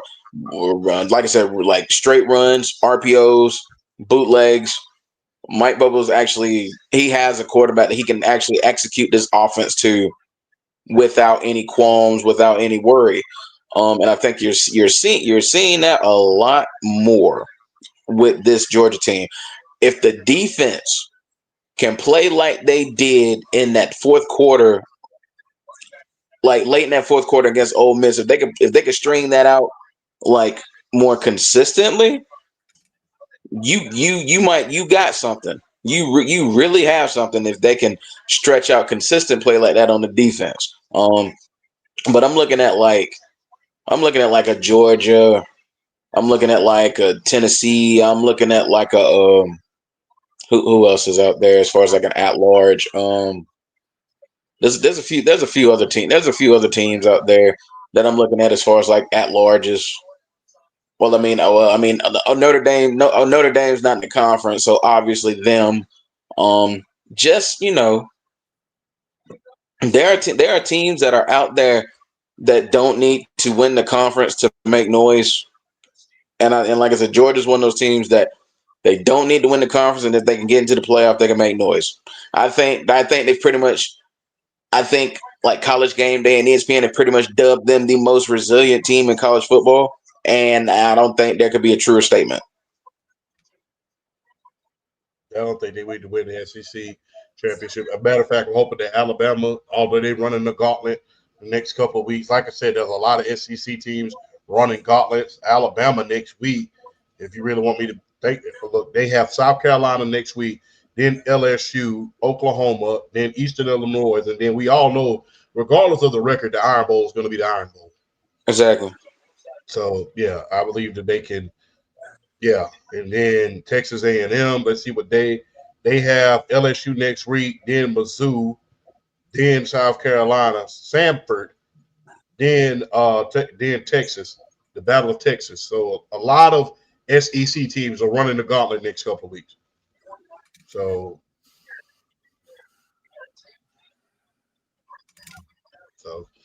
yeah, but I don't think that Georgia needs to win the SEC championship. No. I really don't. I really don't. Let's stay into anything you want to add to that, Flash Man. Nope. No, I think you guys covered all that.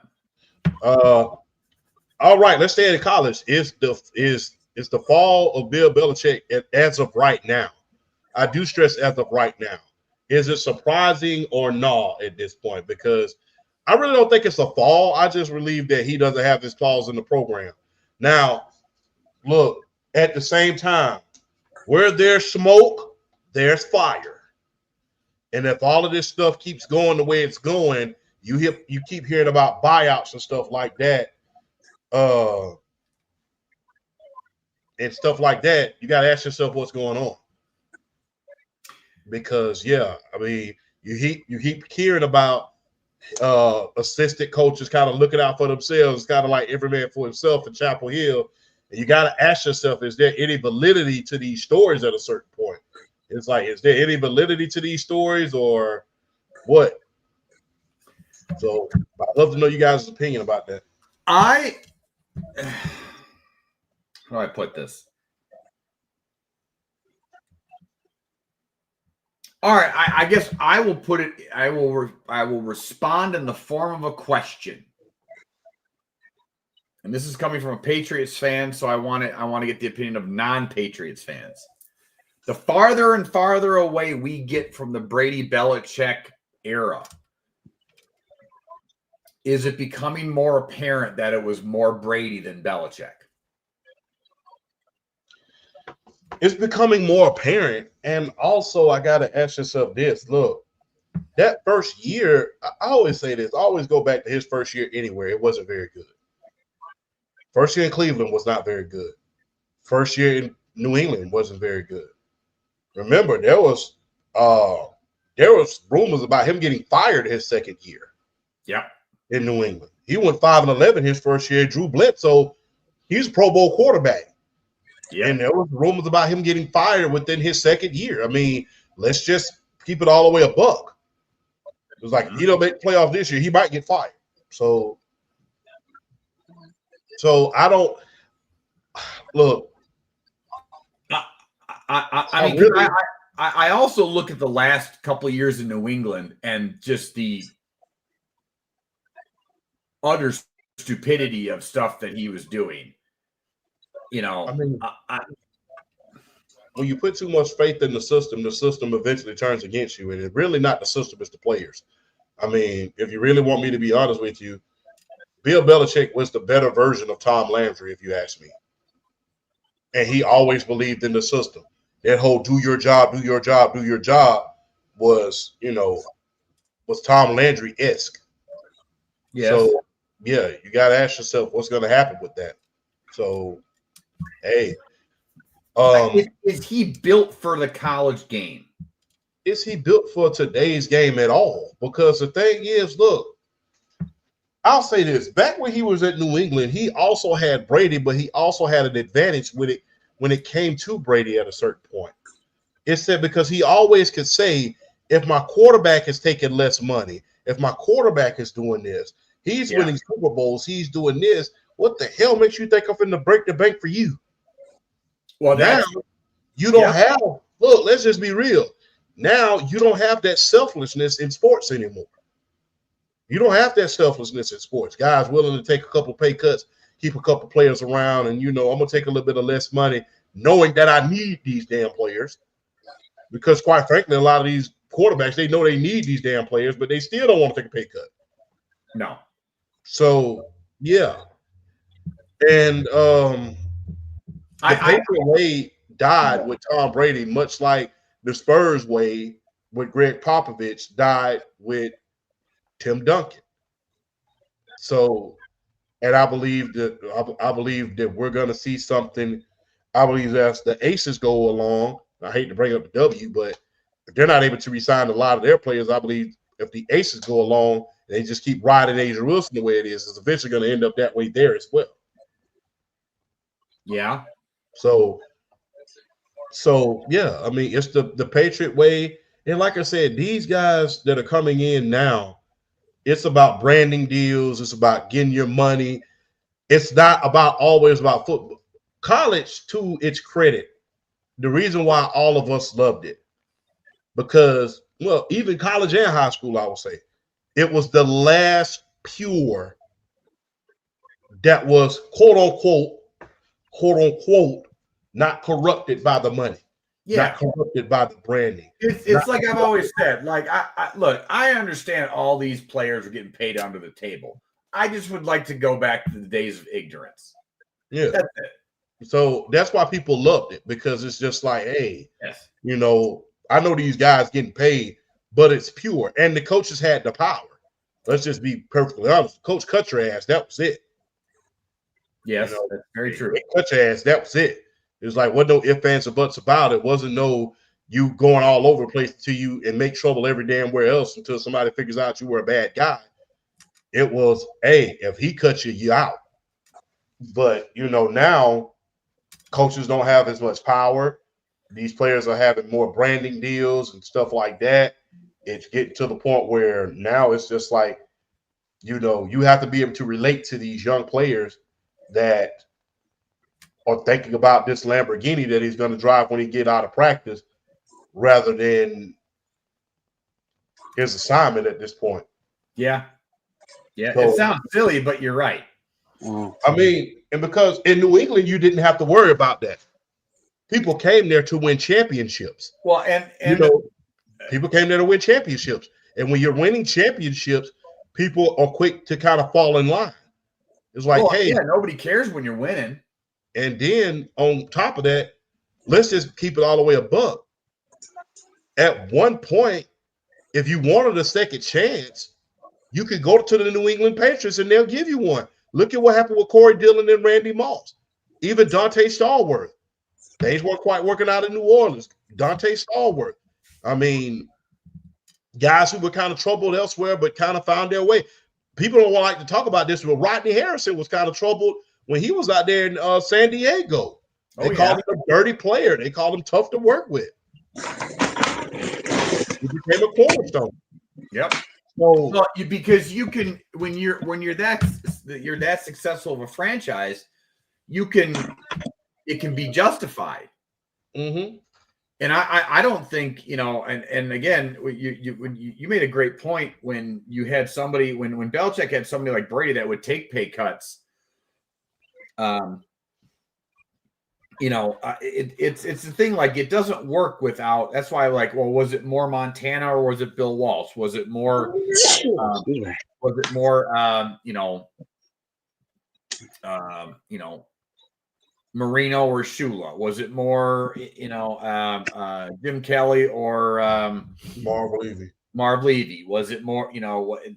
And the thing is that you can't really have one without the other. Like, you look at Lombardi versus Bart Starr. I don't think Lombardi works without Bart Starr. Mm-hmm. So, like, and that's the thing, you know. Does Landry, you know, that's the thing. It's just, but at the same time, though, like, you look at what Brady did after he left and what happened with Belichick, like, you know. Not saying that Belichick isn't a football genius, because if he is, but I don't. I think going to college was a little bit of a. Although, here's the other thing too. You know, we kind of talked about this when he didn't get hired in the NFL. Like,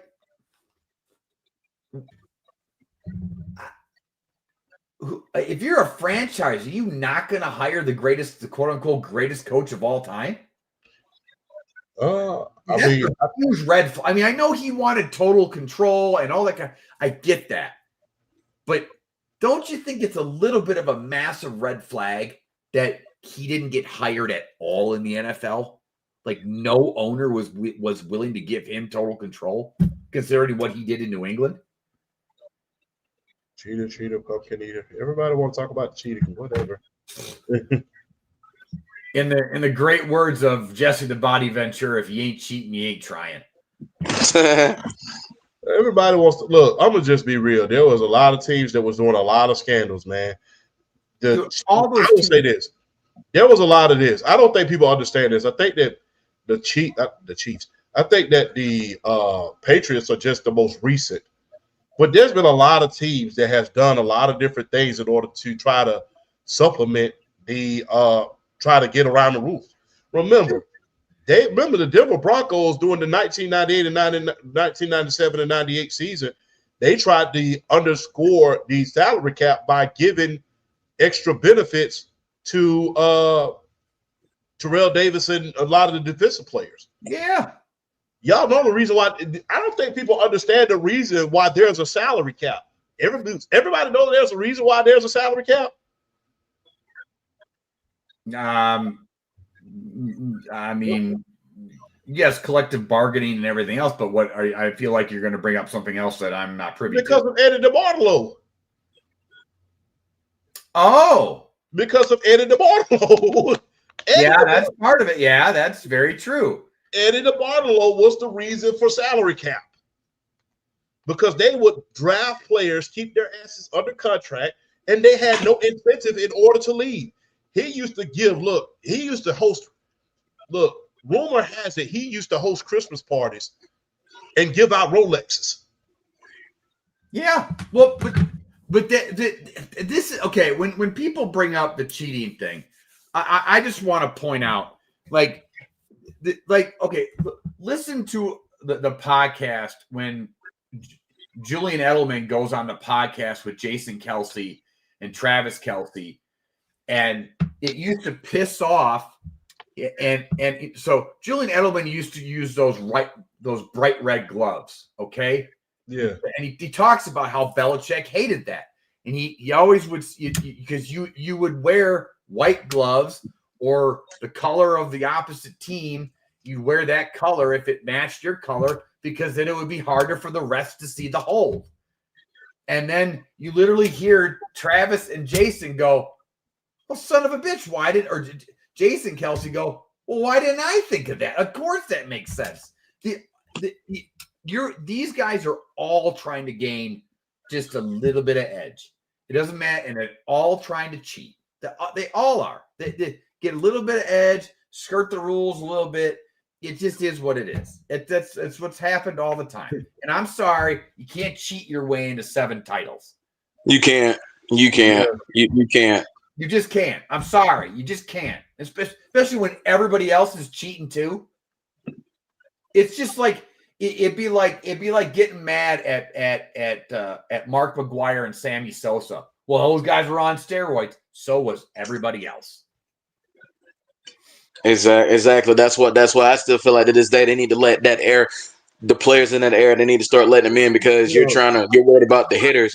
You're not even taking into account the pitchers that were using it at the time. Yep. Yeah. I'm not gonna even lie, bro. I'm gonna just be real. Let those guys into the Hall of Fame. I know that doesn't have anything to do of anything. Yes, indeed. I know that doesn't have anything to do. Of course. But let those guys into the Hall of Fame, because without the 1998 season in baseball, look, in the 90s, you had the home run era, you had the era of the Braves, and then you had the era of the Yankees. Those are what saved baseball. The Yankees, the Braves, the steroid era. That's what saved it. So I don't have no problem with them letting them in there. No. Because guess what? Without the home run, I doubt people start paying attention to baseball again without summer of 1998. Yeah, I'm about to say the 98 home run chase between McGuire and Sosa saved baseball. It saved baseball. It saved it. Yeah. Because I mean, you have to look at it like they're still kind of the strike was still really fresh in a lot of people's minds, and people weren't watching baseball like that. 98 saved baseball. Oh, and by the way, you gotta remember that this thing. We're all old people, so we remember what that strike was like. That was back in a day when player empowerment wasn't really a thing yet. This was 1994. So the owners, for the most part, were like these faceless people. And when the strike happened, the players were blamed. The players were looked at as greedy and selfish and everything else. It was a completely different time period, and how us as a society looked at And like, I remember me as a kid, and I remember everybody complaining that these players are greedy and blah, blah, blah, blah. They get paid, hundreds of thousands of dollars and millions of dollars to play a kid's game. Blah, blah, blah, blah, blah, blah, blah. Like that's, you hear some old cooter or whatever just complaining about it. And then you become an adult, and it's like, man, our age range, you go, like, well, wait a minute. All these owners are making gazillions of dollars behind the scenes. These guys are just trying to get their share, their fair market value. Like, because then you become, you get into a job or whatever, and you want to be paid your fair market. Oh, wait a minute, that doesn't make any sense. So it's just, so you're right. Like the viewpoint of what Major League Baseball was until the steroid McGuire Sosa, the revival of baseball and it being saved, that wasn't a thing. Or I mean, it was a huge revival. Considering how heartbreaking. Yeah, I just want to point out, I know this is kind of a side thing, but it's beyond heartbreaking that season got canceled. Right. The possible the things that we were on pace for that year. I mean, there were multiple guys on pace, including Ken Griffey Jr. to break Maris's record. Jeff Bagwell was another one. Tony Gwynn was flirting with 400 that year. I mean, there was just so many. It was actually, the funny thing is it's all remembered for the walkout, but the baseball, the 94 baseball season up until the walkout or the lockout or whatever was potentially one of the greatest baseball seasons of all time.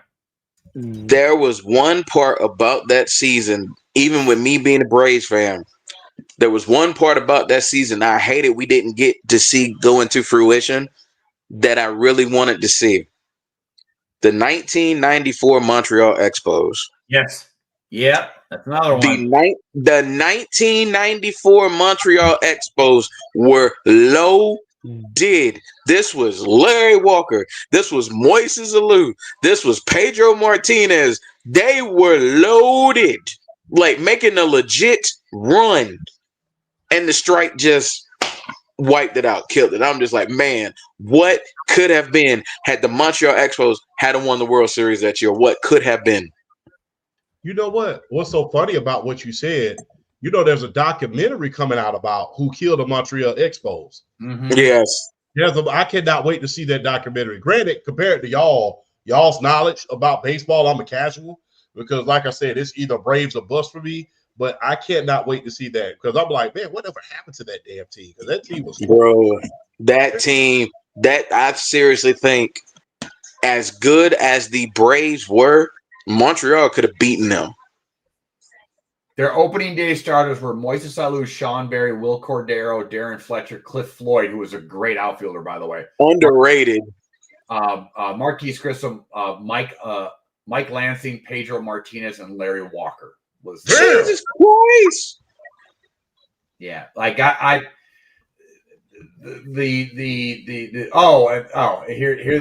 John Wetland was one of their relief pitchers. John Wetland, Jeff Facero, Kurt Reuter, Ken Hill was the starting rotation. I mean, he had 25 saves that year, John Wetland. 2.83 ERA. Like they had 1, 2, 3, 4, 5 All-Stars that year. I mean, Felipe Alou was the manager. Little known fact: Tom Brady was drafted by the Montreal Expos. Damn, for real? Yep, as a catcher. Damn. Who? Tom Brady. Tom Brady, yes, he was. Yeah, he was drafted by the Montreal Expos as a catcher. Damn, I did not know that. That's news to me. Yep. Yes, it was. That 1994 baseball season. I want to look just the background of it. Oh man, like there was just so many. And real quick, I want to address one of the comments in the comment section. If this season tells you how good Bill Belichick is as a coach, you are literally hating just to hate. You're hating just to hate. I'm not sitting here saying that he's a bad coach. I mean, No. I'm not talking about you. I'm talking about I just happened to kind of skim through the comments, and I see someone having a field day as far as talking about how bad Bill Belichick is as a coach. And I'm just saying, if you think this season tells you how good Bill Belichick is as a head coach, you're hating just to hate. Yes, you're hating just to hate. Yes, exactly. This is a Patriot fan here. This is not saying he's not considered one of the greatest coaches of all time. Still, but I mean, yes. Because here's the thing I look at with Bill Belichick. What I look at with Bill Belichick was how he changed the game from a schematic standpoint on the defensive side of the ball. All the different schemes you see nowadays that kind of deviates off of what Bill Belichick liked to do, whether it was zone blitzes or whether it was just all types of things that Bill Belichick kind of re-brought to the forefront as far as being able to execute. And you've seen a lot of these coaches use a lot of what he brought back to the forefront. So,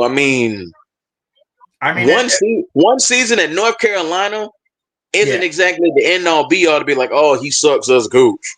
And you can sit here and, again, you can call him Belichick and whatever and blah, blah, blah. But, there's stories of Bill Walsh doing stuff, to the locker room, Bill Parcells doing stuff like that. Like, this isn't, Yeah, because they used to script plays all the time sorry to interrupt, player. No, you're good. Bill Walsh used to, ironically, Bill Parcells kind of called them out on it. Yeah. They used to script plays a lot. And if your headphones would go out, then guess what? Your other team will have to take off their headphones. Yeah. But if they got their game plan already scripted, then it's kind of hard to communicate upstairs and everything like that. He did that like 3 times during the course of the game. And I never forget Bill Parcells. Yeah, they will go out, but you already got the damn game scripted, so they can't make the adjustments like they want to. Gamesmanship has been around since the beginning of I never forget. The Colts, the Indianapolis Colts used to pump crowd noise into the speakers. We could go on and on and on. The Falcons recently lost draft picks for doing the exact same thing. This is just one thing that gets swept under the rug, that whole HGH scandal that came out. Like, Peyton Manning was a part of that, by the way, and that was just swept under the rug because. Well, Peyton Manning. He was the media. He's the media darling. So, this whole cheat eating and blah. Jerry Rice used to use stick 'em. Let's stick 'em. I'll look at even just look at somebody like Randy Moss or Michael Irvin. Okay. Look at when they go up for a ball. They're masters at it. How they push off. They're great. I remember they rewrote the rules because Michael Irvin put a forearm in the back of your damn back. Yeah, they do it in such a way so they would do it. They don't extend the arm, so it doesn't look like a push off. It's just a short. It all these fuckers cheat. It's like if you ain't cheating, you ain't trying. And I'm sorry, and you're right, by the way, Robert. Elway was drafted by the Yankees as a pitcher. That's awesome. Ironically, he was drafted ahead of Tony Gwynn. He was. He was drafted ahead of Tony Gwynn. Like I said, I'm a casual, but I try to stay hip to the history of the game at least. But I want to point out a couple things of that 94 baseball season. At the time of the walkout or the lockout, the Expos did have the best record in baseball at 74-40. They were 6 games ahead of Atlanta and NL East, despite having the second lowest payroll in Major League Baseball. They were that year's basically Milwaukee Brewers, essentially. They were World Series contenders at the time. Frank Thomas, who wound up winning the American League's Most Valuable Player award for the second year in '94, he said he was having a career here, but he was having a career year that year, but he wasn't able to finish it. Tony Gwynn had a chance to be the first to finish with over 400 since Ted Williams. It was batting .394 at the time of the strike. Matt Williams of the Giants had a chance to beat Roger Maris's single-season home run record when the strike forced the cancellation of the remaining 47 games. Williams had already hit 43 home runs on pace to match America's single-season record of 61. Cleveland Indians second baseman Carlos Baerga was unable to extend his record 2-year streak of 20 home runs and 200 hits and 100 RBIs by a second baseman because of the strike. Seattle star Ken Griffey Jr., who led the American League with 40 home runs at the time, summed it up by saying, "We picked a bad season to have a good year." Kevin Mitchell, the Cincinnati Reds, Julio Franco of the White Sox, Shane Mack of the Twins opted during the strike to play in Japan in 1995. Yeah, it was a the Rockies were on pace to Jesus, he caught that ball. break the attendance record. The two last place teams in the American League Division, namely the Tigers and the Brewers, had better records. Jesus, Than he caught that ball. It was just a that you know what that strike season had an effect on another sport as well. who It had an effect on basketball because the thing was listen, because the thing was Michael Jordan was getting ready to get called up to the majors. You're right. But right before it happened, they went on strike, and he's like, "Oh hell no!" And he said he wasn't going to cross the picket line, and he said, off a whim, all of a sudden he was just go to Bulls practices, and then it was just like, I'm just going to go back to playing basketball right now. Yeah, forgot about that. So that affected. I mean, can you imagine if that would have won? It affected not only its own sport, but it affected damn basketball because Michael Jordan came back and three-peated again. Yep. So you got to ask yourself, and the thing is, you got to ask yourself this: if he doesn't come back, does Shaq win a championship the next year? Does Patrick Ewing win a championship? Yeah. Is he considered the GOAT if he stays retired? Because it affected everything. Because like I said, he was getting ready to get called up to the majors, but the strike happened, and then that was just pretty much it for Michael Jordan in baseball. So yeah, that was. Did you say Drake one-hand that ball?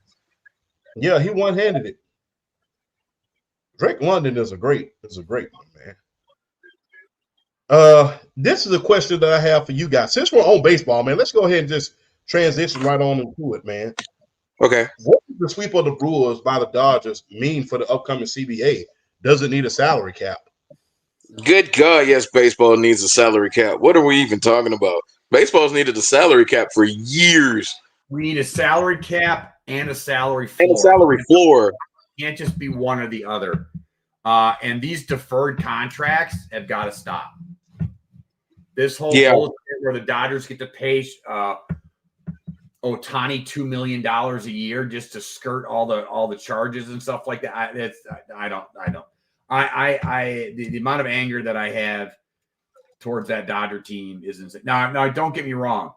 I don't want to take anything away from Ohtani. I think he is his performance in Game 4. It should start the discussion: is he the greatest baseball player to ever walk onto a field?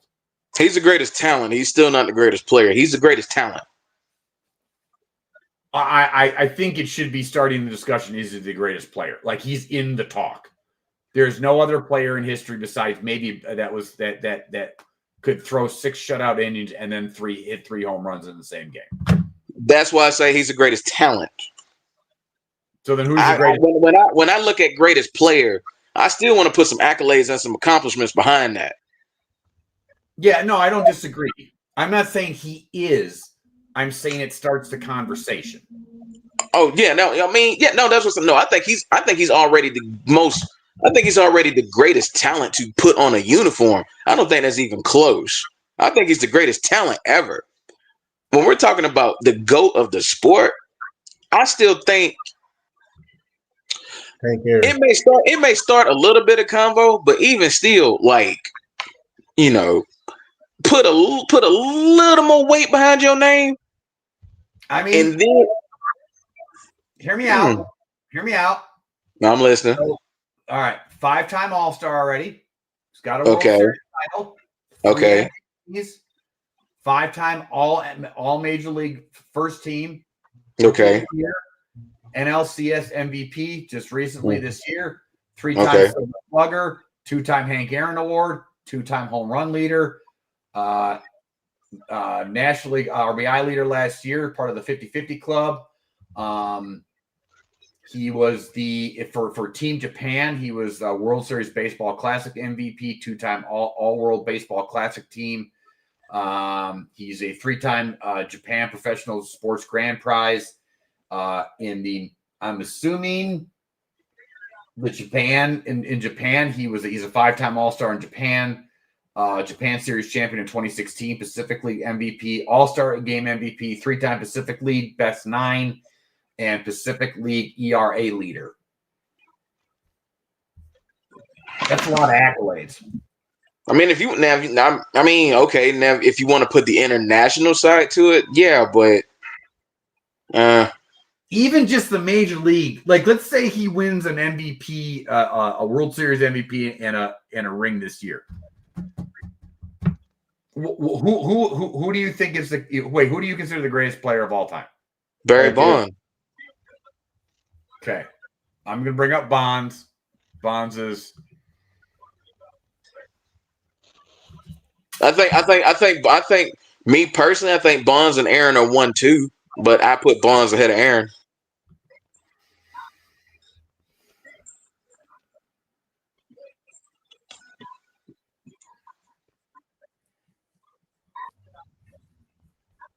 Okay. I don't disagree. I mean, Bonds, let's see. Ohtani had what? How many years internationally? He played in Japan from 2013 to 2017, and he's only been in the league since 2018. So he's only been in the league for essentially almost a complete 7 years. Right.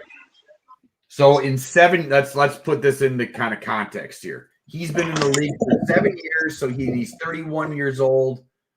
Will be 32 years old in next July. In 7 years, he has 5-time All-Star, 3-time MVP, World Series title, 5-time All Major League Baseball first team, Rookie of the Year, Silver Slugger. I mean, and he's Mike Trout with championships. Yeah.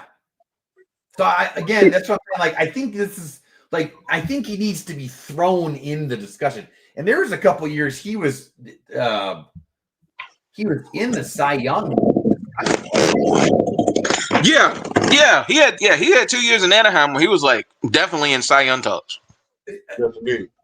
Yeah. So I mean, I'm saying it starts the discussion.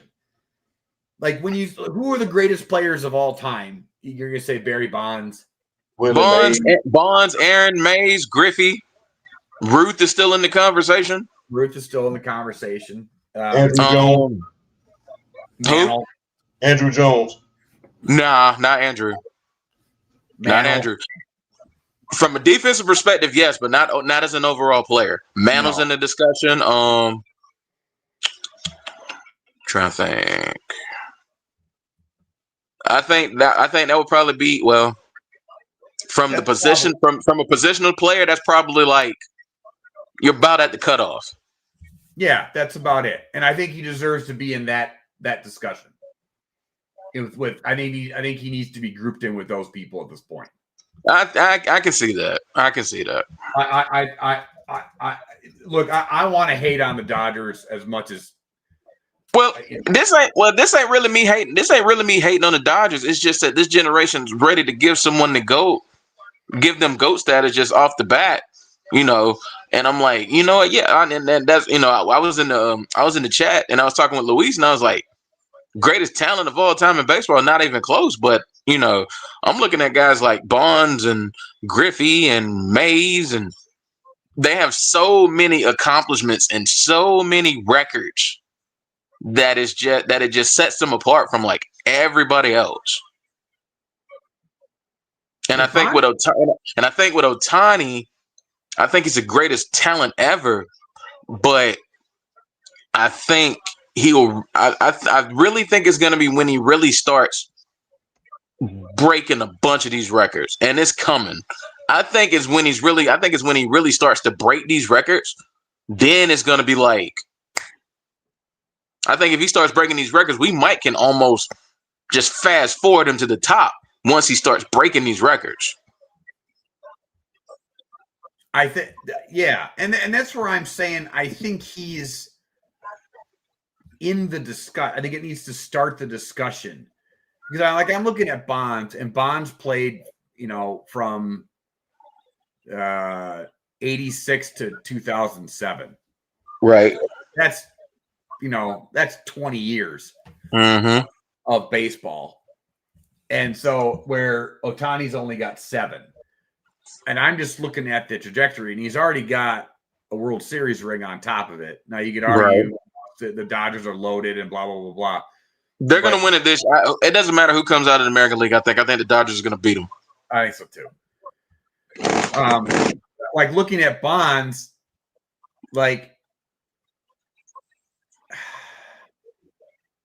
I think the thing that sets apart Bonds in that where even if Ohtani gets to, the pitching thing kind of closes that gap because Bonds was a Golden Glover 8 times. Everybody talks about his hitting, but nobody talks about how good of an outfielder he was, and how good of a base runner he was. He's the first guy to do 500 homers and 500 stolen bases. I know. Honestly, the only thing is am I just stupid, or did he never won a title? Bonds never won a title. I could have sworn he snuck one in. No, in that. Bonds finally got to a World Series in 2002, but the Angels beat him. That's right. Yep. Yeah, and so I think that's the other thing too. I'm looking at the top 10 of all time. You got Bonds, Mantle, Mays, Griffey. If you want to throw pitchers in there, you got Pedro, Maddox. You got Randy Pujols. Johnson. Yeah. Pujols. Yeah, Albert Pujols is a top 10 player of all time. Yeah. And you got the old guys like Musial and Ruth and Hornsby and Schmidt, and there are guys. I do think he's top 10 discussion, and he wins another title. I do too. And I think if he wins another title this year and wins any kind of accolades in the World Series itself, I think we got to start sneaking him into the top 5. I think it's a discussion. I think you could say Ruth, Bonds, just positional players like Ruth, Bonds, Mays, him, and Aaron. Y'all gonna have to do something about this dude, man. Come on, bro. Yeah. So that's yeah. This dude is killing us. I mean, can there really and truly be an undisputed GOAT in baseball? Considering, yeah.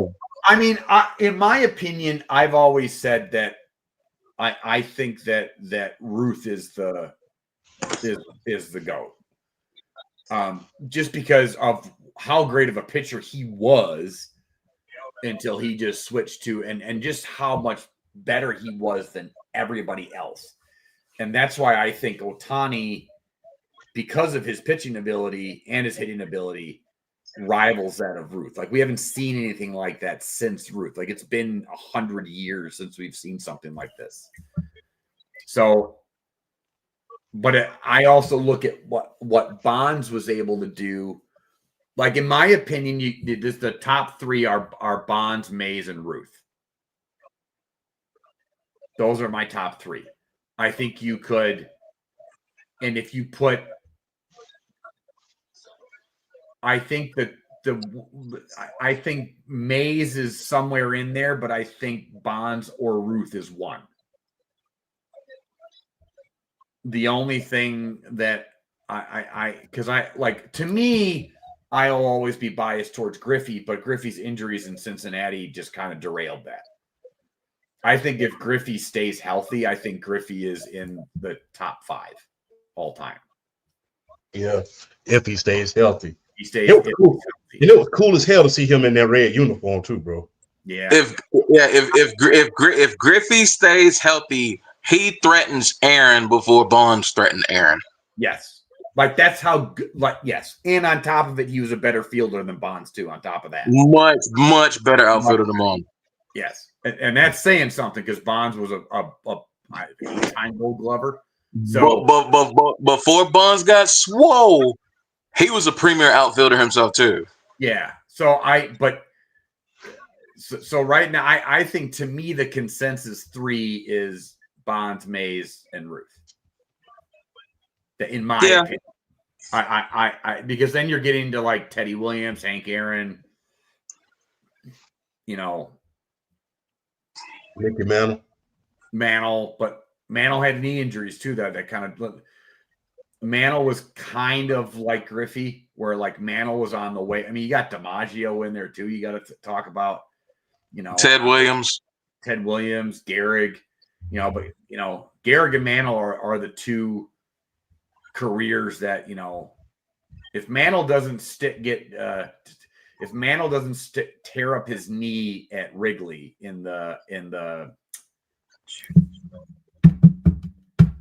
sprinkler system or whatever, and he doesn't develop a massive drinking problem because of it, or after that. I mean, he was a drinker before that. Like then he is, in my opinion, if Mantle doesn't get hurt, Mantle probably goes down as the best of all time. Like that's how good Mantle was. It had to be some strong ass look in order to get that dude. I'm sorry, but still, there had to be some strong ass looking to get rid of that knee pain. Because man, the way he tore his shit up is you knew he was self-medicated. So yeah, I mean, what year did he hurt himself?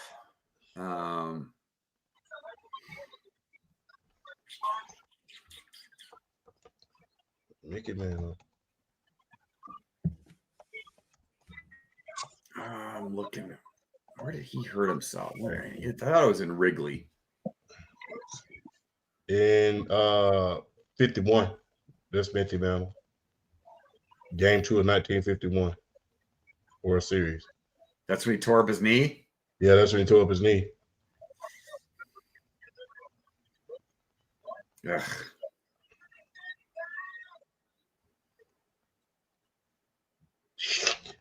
Let's see. Yeah, he literally, Mantle had to be. So let's see. His last moment and later call for the ball, attempting to stay out of DiMaggio's way. Mantle's spikes got caught over an exposed drain pipe. His knee twisted awkwardly and he fell instantly. His right knee injured severely. Mantle had to be carried off the field on a stretcher. This was the first of numerous injuries that were to plague his 18-year career with the Yankees. He was to play the rest of his career with a torn ACL. Yeah, because they couldn't go back in and fix that shit back in the day. Nope. Let's see. Accompanied his son to the hospital after the game. Mantle's father collapsed into the side of the sidewalk while trying to help his son to a taxi. The two were given hospital beds in the same room and watched the remainder of the World Series together. Mutt Mantle, which was his dad, was diagnosed with Hodgkin's disease. He died a few months later at the age of 40. Damn. Yeah. And basically, it was informed by manager Casey Stengel of his father's death and was inconsolable. And he just, yeah. His injuries. Began in high school with acute and chronic injuries to bones and cartilage in his legs. By the end of his career, his career simply swinging a bat caused him to fall to one knee in pain. Baseball scholars often ponder what if had Mantle not been injured, but able to enjoy a healthy career. In particular, the torn cartilage Mantle sustained in his right knee during the 51 World Series was a very serious injury. Witnesses say it looked like he had been shot. Dr. Stephen Haas, the former medical director for the National Football League Players Association, has speculated that Mantle injured his ACL during the incident and played the rest of his career without having it properly treated. Since an ACL could not be repaired with surgical techniques available in that era, surgery performed in 1953 removed torn cartilage to prevent further erosion to the joint, but also left his knee unstable in order to minimize the effect of that. Yankees trainers would later wrap up his knees tightly with athletic tape After the injury, teammates noted a change in Mantle's gait and a loss of speed as a result. Despite his bad knee, he was still known as one of the fastest men to first base, once reportedly reached first base in 3.1 seconds. However, he was forbidden by Yankee managers from base stealing over the worry that his delicate knees would break down faster. Furthermore, the shoulder injury Mantle suffered during the 57 World Series against the Milwaukee Braves, while not affecting his numbers, led to increased difficulty in hitting from the left side over the next decade. So, yeah, like, in my opinion, he goes down as the greatest of all time if he is healthy. Yes. Yeah. Oh, man. Let's move on to the next subject, guys. Man, I love it when y'all talk about baseball. Flash, what do you think about the death of Duke Rufus? Duke Rufus. So Duke Rufus was a local legend here, and not just local legend, but national and worldly legend in martial arts and mixed martial arts, and had his gym here in Milwaukee. The Rufus Sport Martial Arts Academy, and he sadly passed away at the age of 55. I didn't look into like what happened or why he passed away, but apparently he died peacefully in his sleep. But he affected a lot of people's careers. It was funny when MMA first started, he actually hated it, and then he became one of the biggest names in training when it came to MMA. He ran Muay Thai and Jiu-Jitsu out of his gyms. And he was instrumental in Anthony Pettis' career, Sergio Pettis and Tyrone Woodley. We saw CM Punk make a post on how instrumental he was to CM Punk and such an influence he was. So he's one of the bigger names. Like, I don't think a lot of people don't understand how big of a name he was. Like people think of like Grace, like the Gracies and stuff like that. Duke Rufus, that name is up there on some of the biggest influence that gave rise to what MMA is, what it is today. And to have him pass away at such a young age is really sad. Really sad, just like I said, as a local legend, and not just a local legend, but that was a thing here in Milwaukee. And that's, yeah. So prayers to his family and to everybody that he affected. So that was a big loss. Let's give a moment of silence to Duke Rufus and the impact that he had on the sports and entertainment side, and the people he had influence over. So let's give a quick moment of silence. It's only right in order to pay tribute, especially nowadays. When loss seems to be a common thing. It used to be a rarity, but now it's become common. So, If you will, let's have a moment of silence for Duke Rufus, and we can go from there.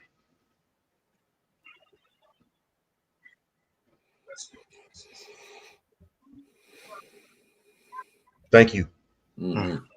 Let's switch over to the WWE. Where would you like to see them go after the Seth Rollins injury, story-wise, is concerned? Oh man, I've been thinking about this, and there's so many things that they can do. Like, I feel like he's legit hurt because the Braun Breaker turn wasn't supposed to happen until after the Royal Rumble. So the fact that they brought it from the Royal Rumble to pre-Survivor Series, yeah, Seth's hurt. Seth's legit hurt.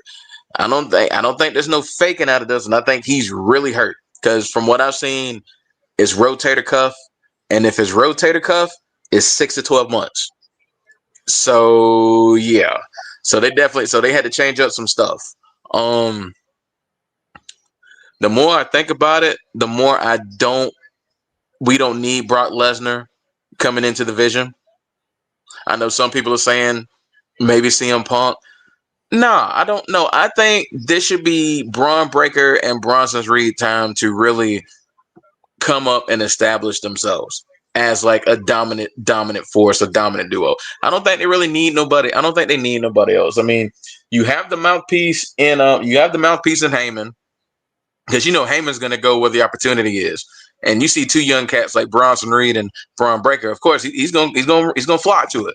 So, what I want to see,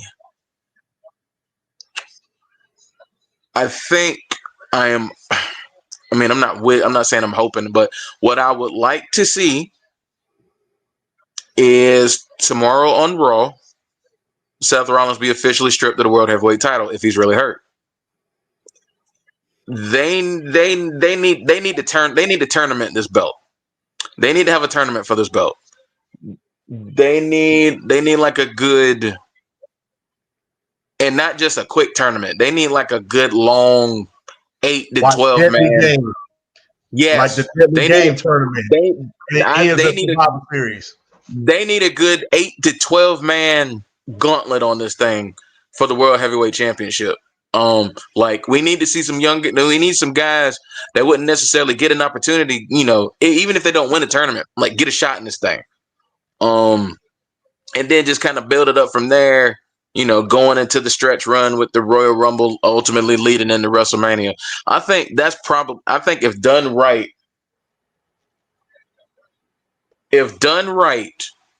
they have a money angle.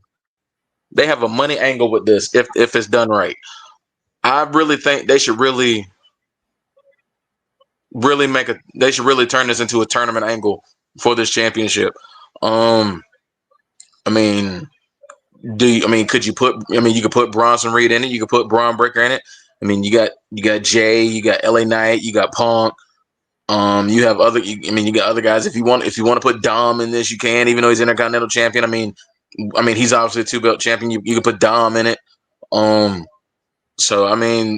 There's a real opportunity here with this World Heavyweight Championship and stripping it, and really like they could turn something out of nothing with this. And it's almost like when Triple H's back is against the wall and people are like really like the way they've been coming down hard on him as far as like his booking. It's like when his back is against the wall, he kind of brings it. And I think we've seen it with the last couple of weeks with the booking and having to change on the fly. So I'm definitely interested to see where they're going to go with Seth being out now, because War Games has completely changed. I think now you go from having a potentially Team Cody or a Team Cody versus a Team Seth to now, oh gosh, I think you may get Wyatt's and MFT in War Games now. You just might now. So that's just an idea as far as like what I would do. Even if you don't strip him off the bat, I think eventually you have to, and I think you have to run a tournament. We don't need something like. You did something kind of with the women's world title after Naomi had to relinquish it after she got pregnant, where they kind of did like a little one night thing, and Io ultimately won the opportunity to go up against Stephanie Vaquer at WrestlePalooza. But I really think they should like full on tournament run this and just, good Lord, really bring some wrestling back. Really bring some wrestling back for that championship. Keep the prestige up, because Seth Rollins didn't make the World Heavyweight Championship a prestigious title. I think a tournament as far as from a prestige standpoint would do it justice. And that's what I think they should do.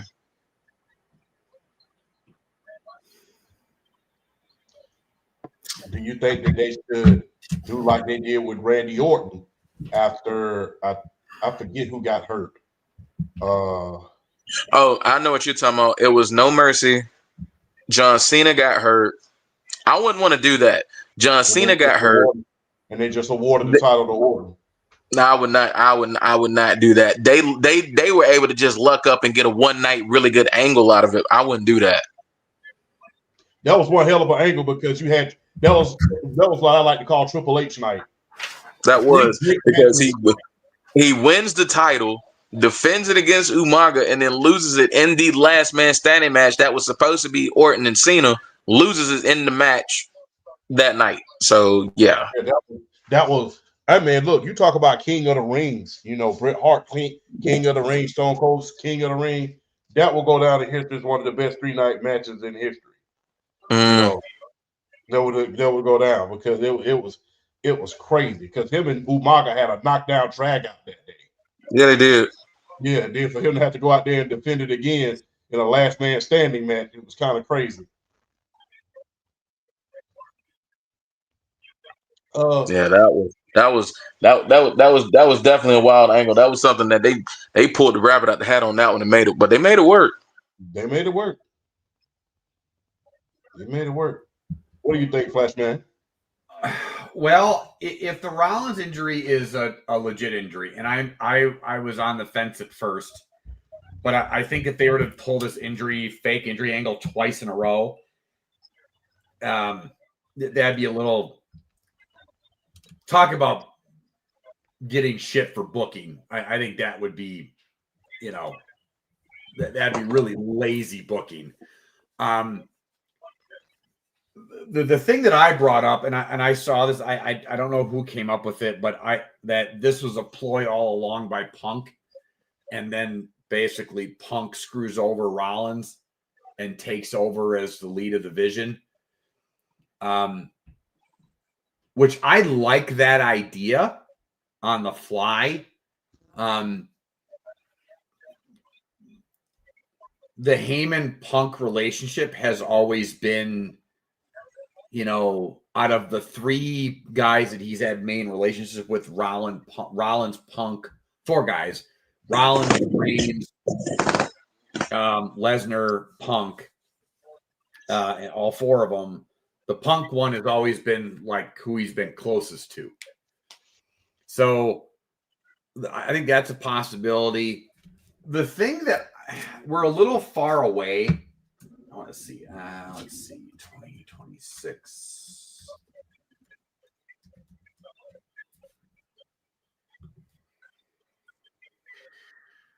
All right. We are midway through October right now. We're almost at the end of October. We got November, December.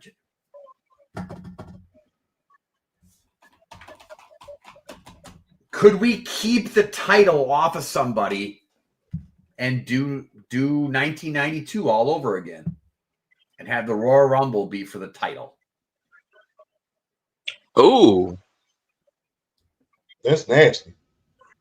That's what, if the injury is legit and you don't want to turn Punk heel, and I don't like the idea of Lesnar taking the lead, and I think Braun is almost ready, but I think there's something kind of lacklustery about just that group like running it. I love the idea of Rollins as the lead. I even like it more if Punk is the lead. I would, you know what I would do? I would somehow either keep it on Rollins as long as you could, and then either strip him or do something where you can put it to the point of, or you can keep it to the point where the 2026 Royal Rumble, which is on January 31st, you make that for the title. As much as I don't like it because it's in Saudi Arabia, but whatever. Whatever. But that's what I would do. If I had my choice, I would have Punk take over the vision and either rename it or whatever, and then I would have Rollins, I'd have the title for the Royal Rumble. And the way I would, now that my brain is kind of working it, the way that I would do it is somehow, some way. Okay, let's say you strip Rollins of the title or he vacates it, and you do a thing where you like do a fatal 4 or something at the next pay-per-view for the title, and somehow Punk is going to win it. And even though Rollins is injured and he can't wrestle, maybe he screws him over somehow, and it DQs the whole match, and it keeps the title vacant until the Rumble. Something like that. I'm just kind of like spitballing here and like trying to figure out something in my head on how you could keep the title vacant for that long. Because if you can keep the title vacant for it'd be November, December, all of January, that's 3 months. That's a while. But at the same time, though, we've had champions not defend titles for like, I mean, damn near a year. Yeah. So it's not like out of realm of possibility. Plus, again, the last time we had a rumble for the title was it 2016. It was 2016. 2016. Okay. So how many times does that happen? Royal. It's so basically just twice, 92 and 2016. Okay.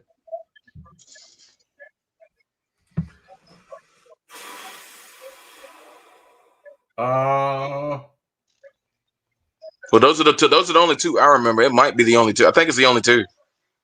Yeah, I'm just looking. It's just 92.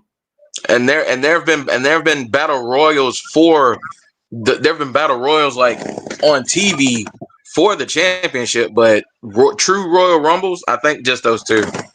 I think so too. Yeah, this game's over. Yeah, it's over. Yeah. Should Christian McCaffrey be considered as the MVP candidate? Yes. Yeah. He just put himself in the conversation with a game like tonight. And look, you got to ask yourself this as well. He's on pace to do another 1,000 season at this point. If he does another 1,000 season, does that put him in the Hall of Fame? 1,000 seasons? That's equivalent to getting two 2,000-yard seasons. I mean, my big thing I've always said is like, are you considered the best at your position for a decent amount of time in the league? That's what kind of, and he is. Yeah, he was. He was. So, I mean, and again, the only going into this year, what his question was health. Are his calves, Achilles, whatever he's dealing with? Does his body hold up essentially? So I'm looking at his stats real quick. Hold on, let me look this up. So he's a 2023 Offensive Player of the Year, 3-time All-Pro, first-team All-Pro, one-time second-team, 3-time Pro Bowler, NFL rushing yards leader in 2023, Paul Hornung Award, College Football Player of the Year. I mean, now we're going into college stuff like that, but yeah, I mean. Again, are you considered the best at your position? And I'm at the position. I'm of the opinion that, yeah, I mean, he's been considered the best at his position in the full decade of the 2020 so far. He's been in the conversation. I know, but you look at I'm looking at his stats right now. Like Marcus Allen-ish. Well. So, like his first year in Carolina, he only had 435 yards, really kind of meh. His second year in Carolina, he was great, at over 1,000 yards, and then he had almost 2,000 yards from scrimmage. But then he goes through this like 1, 2, 3, this like 2-year period in Carolina where he was injured again. So like. 2020 he only played 3 games. 2021 he only played 7. 2022 that was split between Carolina and San Francisco. That's when he was traded.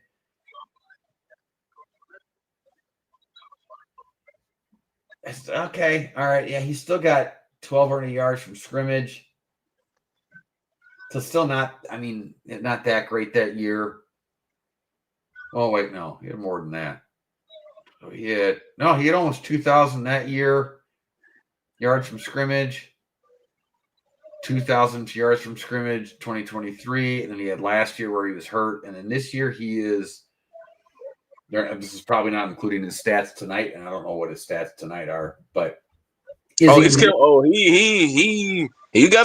he got numbers tonight. I don't think whatever they got posted is including them tonight. No, let's see. Stats tonight. My internet's acting kind of slow. Hold on one second.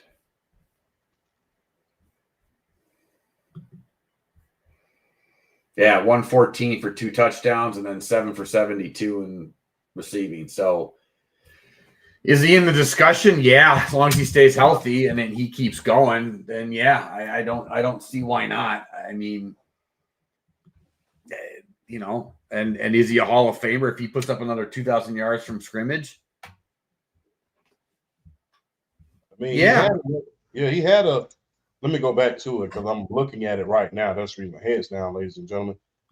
I mean, if you really look at it, if you really go look right into it, he's the only player in league history with multiple 2,000 yards from scrimmage seasons. He had one back in 2019, and then he had another just a couple years ago in 2020. So yeah.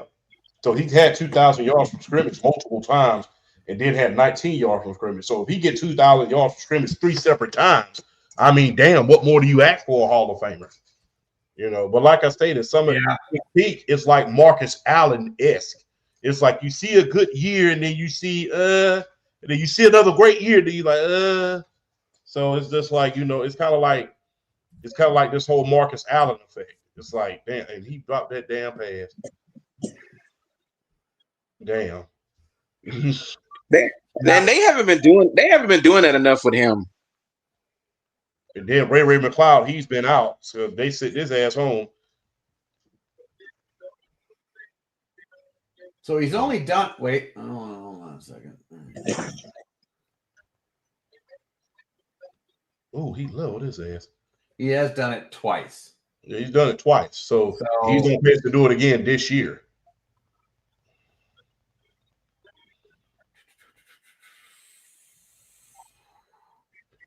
Derrick Henry's done it twice.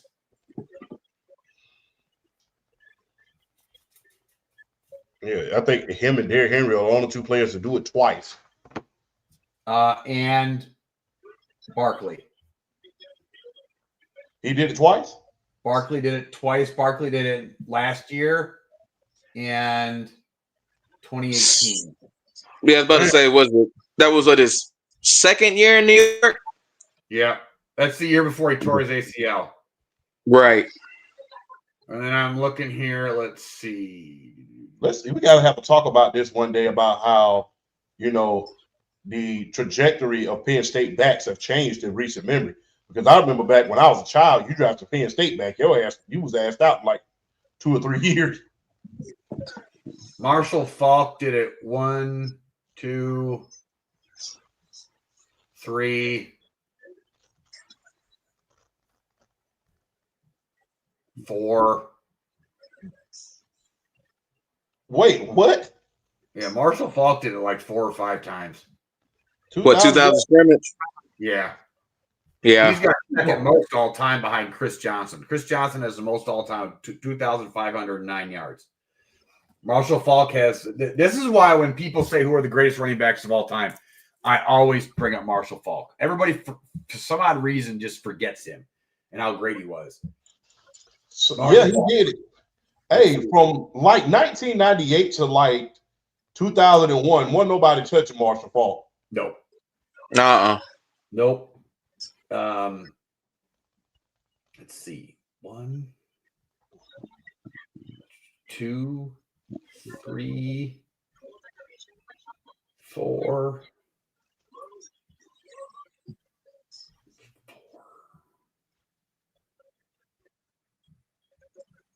4 times? Yeah, 4 times, I think. Let's see. Most 2,000 yards from scrimmage seasons.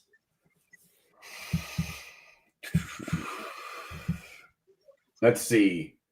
Marshall Faulk did it 4 times. Eric Dickerson did it 4 times. Walter Payton did it 4 times. Tiki Barber did it 3. LaDainian Tomlinson did it 3. Priest Holmes 3. Edgerrin James 3. Derrick Henry 2. Christian McCaffrey 2. Barkley 2. Ray Rice 2. And then it's Barry Sanders 2. Terrell Davis 2. Emmitt Smith 2. Thurman Thomas 2. Roger Craig 2. Yeah. There's 19 players that have done it twice. That includes OJ, William Andrews, Roger Craig, Thurman Thomas, Emmitt Smith. Those names. Larry Johnson is another name in there. But yeah, Marshall Faulk is 3 to 4 damn times. That's 4 amazing. times. Yeah. Let's see. Most yards from scrimmage. Oops. Scrimmage in NFL history.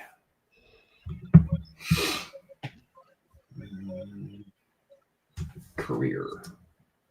Mm-hmm. Because I know Chris Johnson, he has the most all time. For a running back, yards from scrimmage? Oh, you mean in a season? In a season, yeah. Yes, Chris Johnson does in a season. They did what?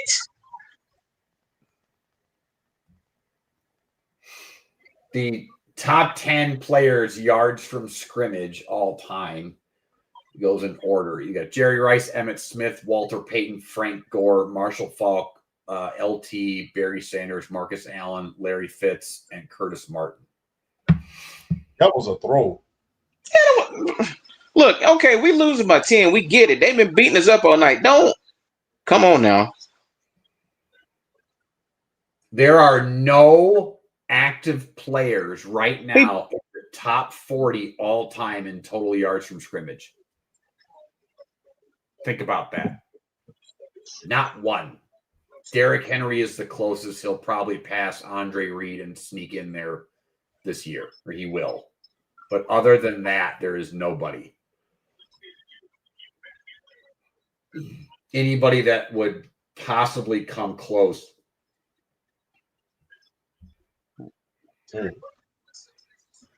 McCaffrey is the youngest guy, and McCaffrey's what, 28? 29. 29? Phil Toon turned 30 in June. And he is on the he's 71st on the no. That doesn't make any sense. Hold on. Career. Let me take that back. Hold on. Something got switched on me here. Yes, there's nobody in the top 40. McCaffrey is at 11,633 yards. He is 83rd on the list. Damn. Yeah. I mean, there's a couple other guys ahead of him. There's like Alvin Kamara, Tyreek Hill, Devontae Adams, Travis Kelce, but all those guys are getting old. Mike Evans, DeAndre Hopkins. Like I said, the closest to the top 40 is Derrick Henry. Damn. And he'll pass Andre Reed. He'll probably get to, he'll probably crack the top 30 by the time he's done. 30 or 40. It's like the top 30, top 25 maybe. But think about that. Like, I don't think anybody will ever pass Jerry Rice. Think about that. He has 23,540 yards from scrimmage. That's insane. Barkley's only at 10,000. Wow. 23,000 yards. That is insane. 23,000 yards. Which means you're a receiver. That's the funniest part about it. It was somebody else's job to get the ball to you. Yeah. You have more yards than the all-time leading rusher. The only two wide receivers are in the top 10. And that's Rice and Fitzgerald. In fact, in the top 20, the only receivers are Rice, Fitzgerald, T.O., Moss, and Isaac Bruce. Wow. Okay, I had to cut this short, but I got to go be dad. So, all right, guys. I will. You guys keep going. If you guys are going to keep going, that's fine. If not, love you guys, and I'll see y'all later. All right, brother. Appreciate it. Yep. All right. We'll end it on this note. what do we have to change in order to be a better team, Atlanta? This was just one of them games where San Francisco just kind of they schemed. I mean, that's all it was. They schemed. I think they need. I would say this. They need a. I mean, they got Drake. They need somebody else to really like. They need somebody else to really like take the top off of defense besides Darnell, because I think that's what made Ray valuable with his ability to take the top off too. I like how Kyle played tonight. He played really well tonight. They didn't exploit him. I would have been exploiting him like all night. Like this should have been like the Kyle Pitts show. Like this really should have been that should have been the Kyle tonight should have been the Kyle Pitts show. Yeah, but and the Falcons fan gonna be like, oh, here we go again. Like, no, San Francisco they had a game plan and they executed. And it's not like the Falcons played bad defense. San Francisco just played a little better tonight. Stuff happens. Yeah. I mean, stuff happens. What I think they need to do more with Mike. They need to move. They don't need to always have him stationary. They need to move him. They need to move him. They need to move him more. They need to create a moving pocket more with him. They don't need to always have him so stationary. I mean, I know he likes to stand in the pocket, but when you're just standing in the pocket, you become an easier target. Yeah, you're a sitting duck. So yeah. Mm-hmm. But on that note, man, since we lost Flash, we'll save the other subjects for another night, man. Any final word? No. I mean, hey, this is a tough loss for the boys, but you know what? They played well. San Francisco played better, but no, it's always a pleasure to get on here and talk with y'all. Another great show. Always a pleasure. Ready to keep it going. And that's the ball game. San Francisco get this one. All right. So on that note, man, still rise up and shout out to the Niner gang, man. I'm gonna holler at y'all. Y'all be safe.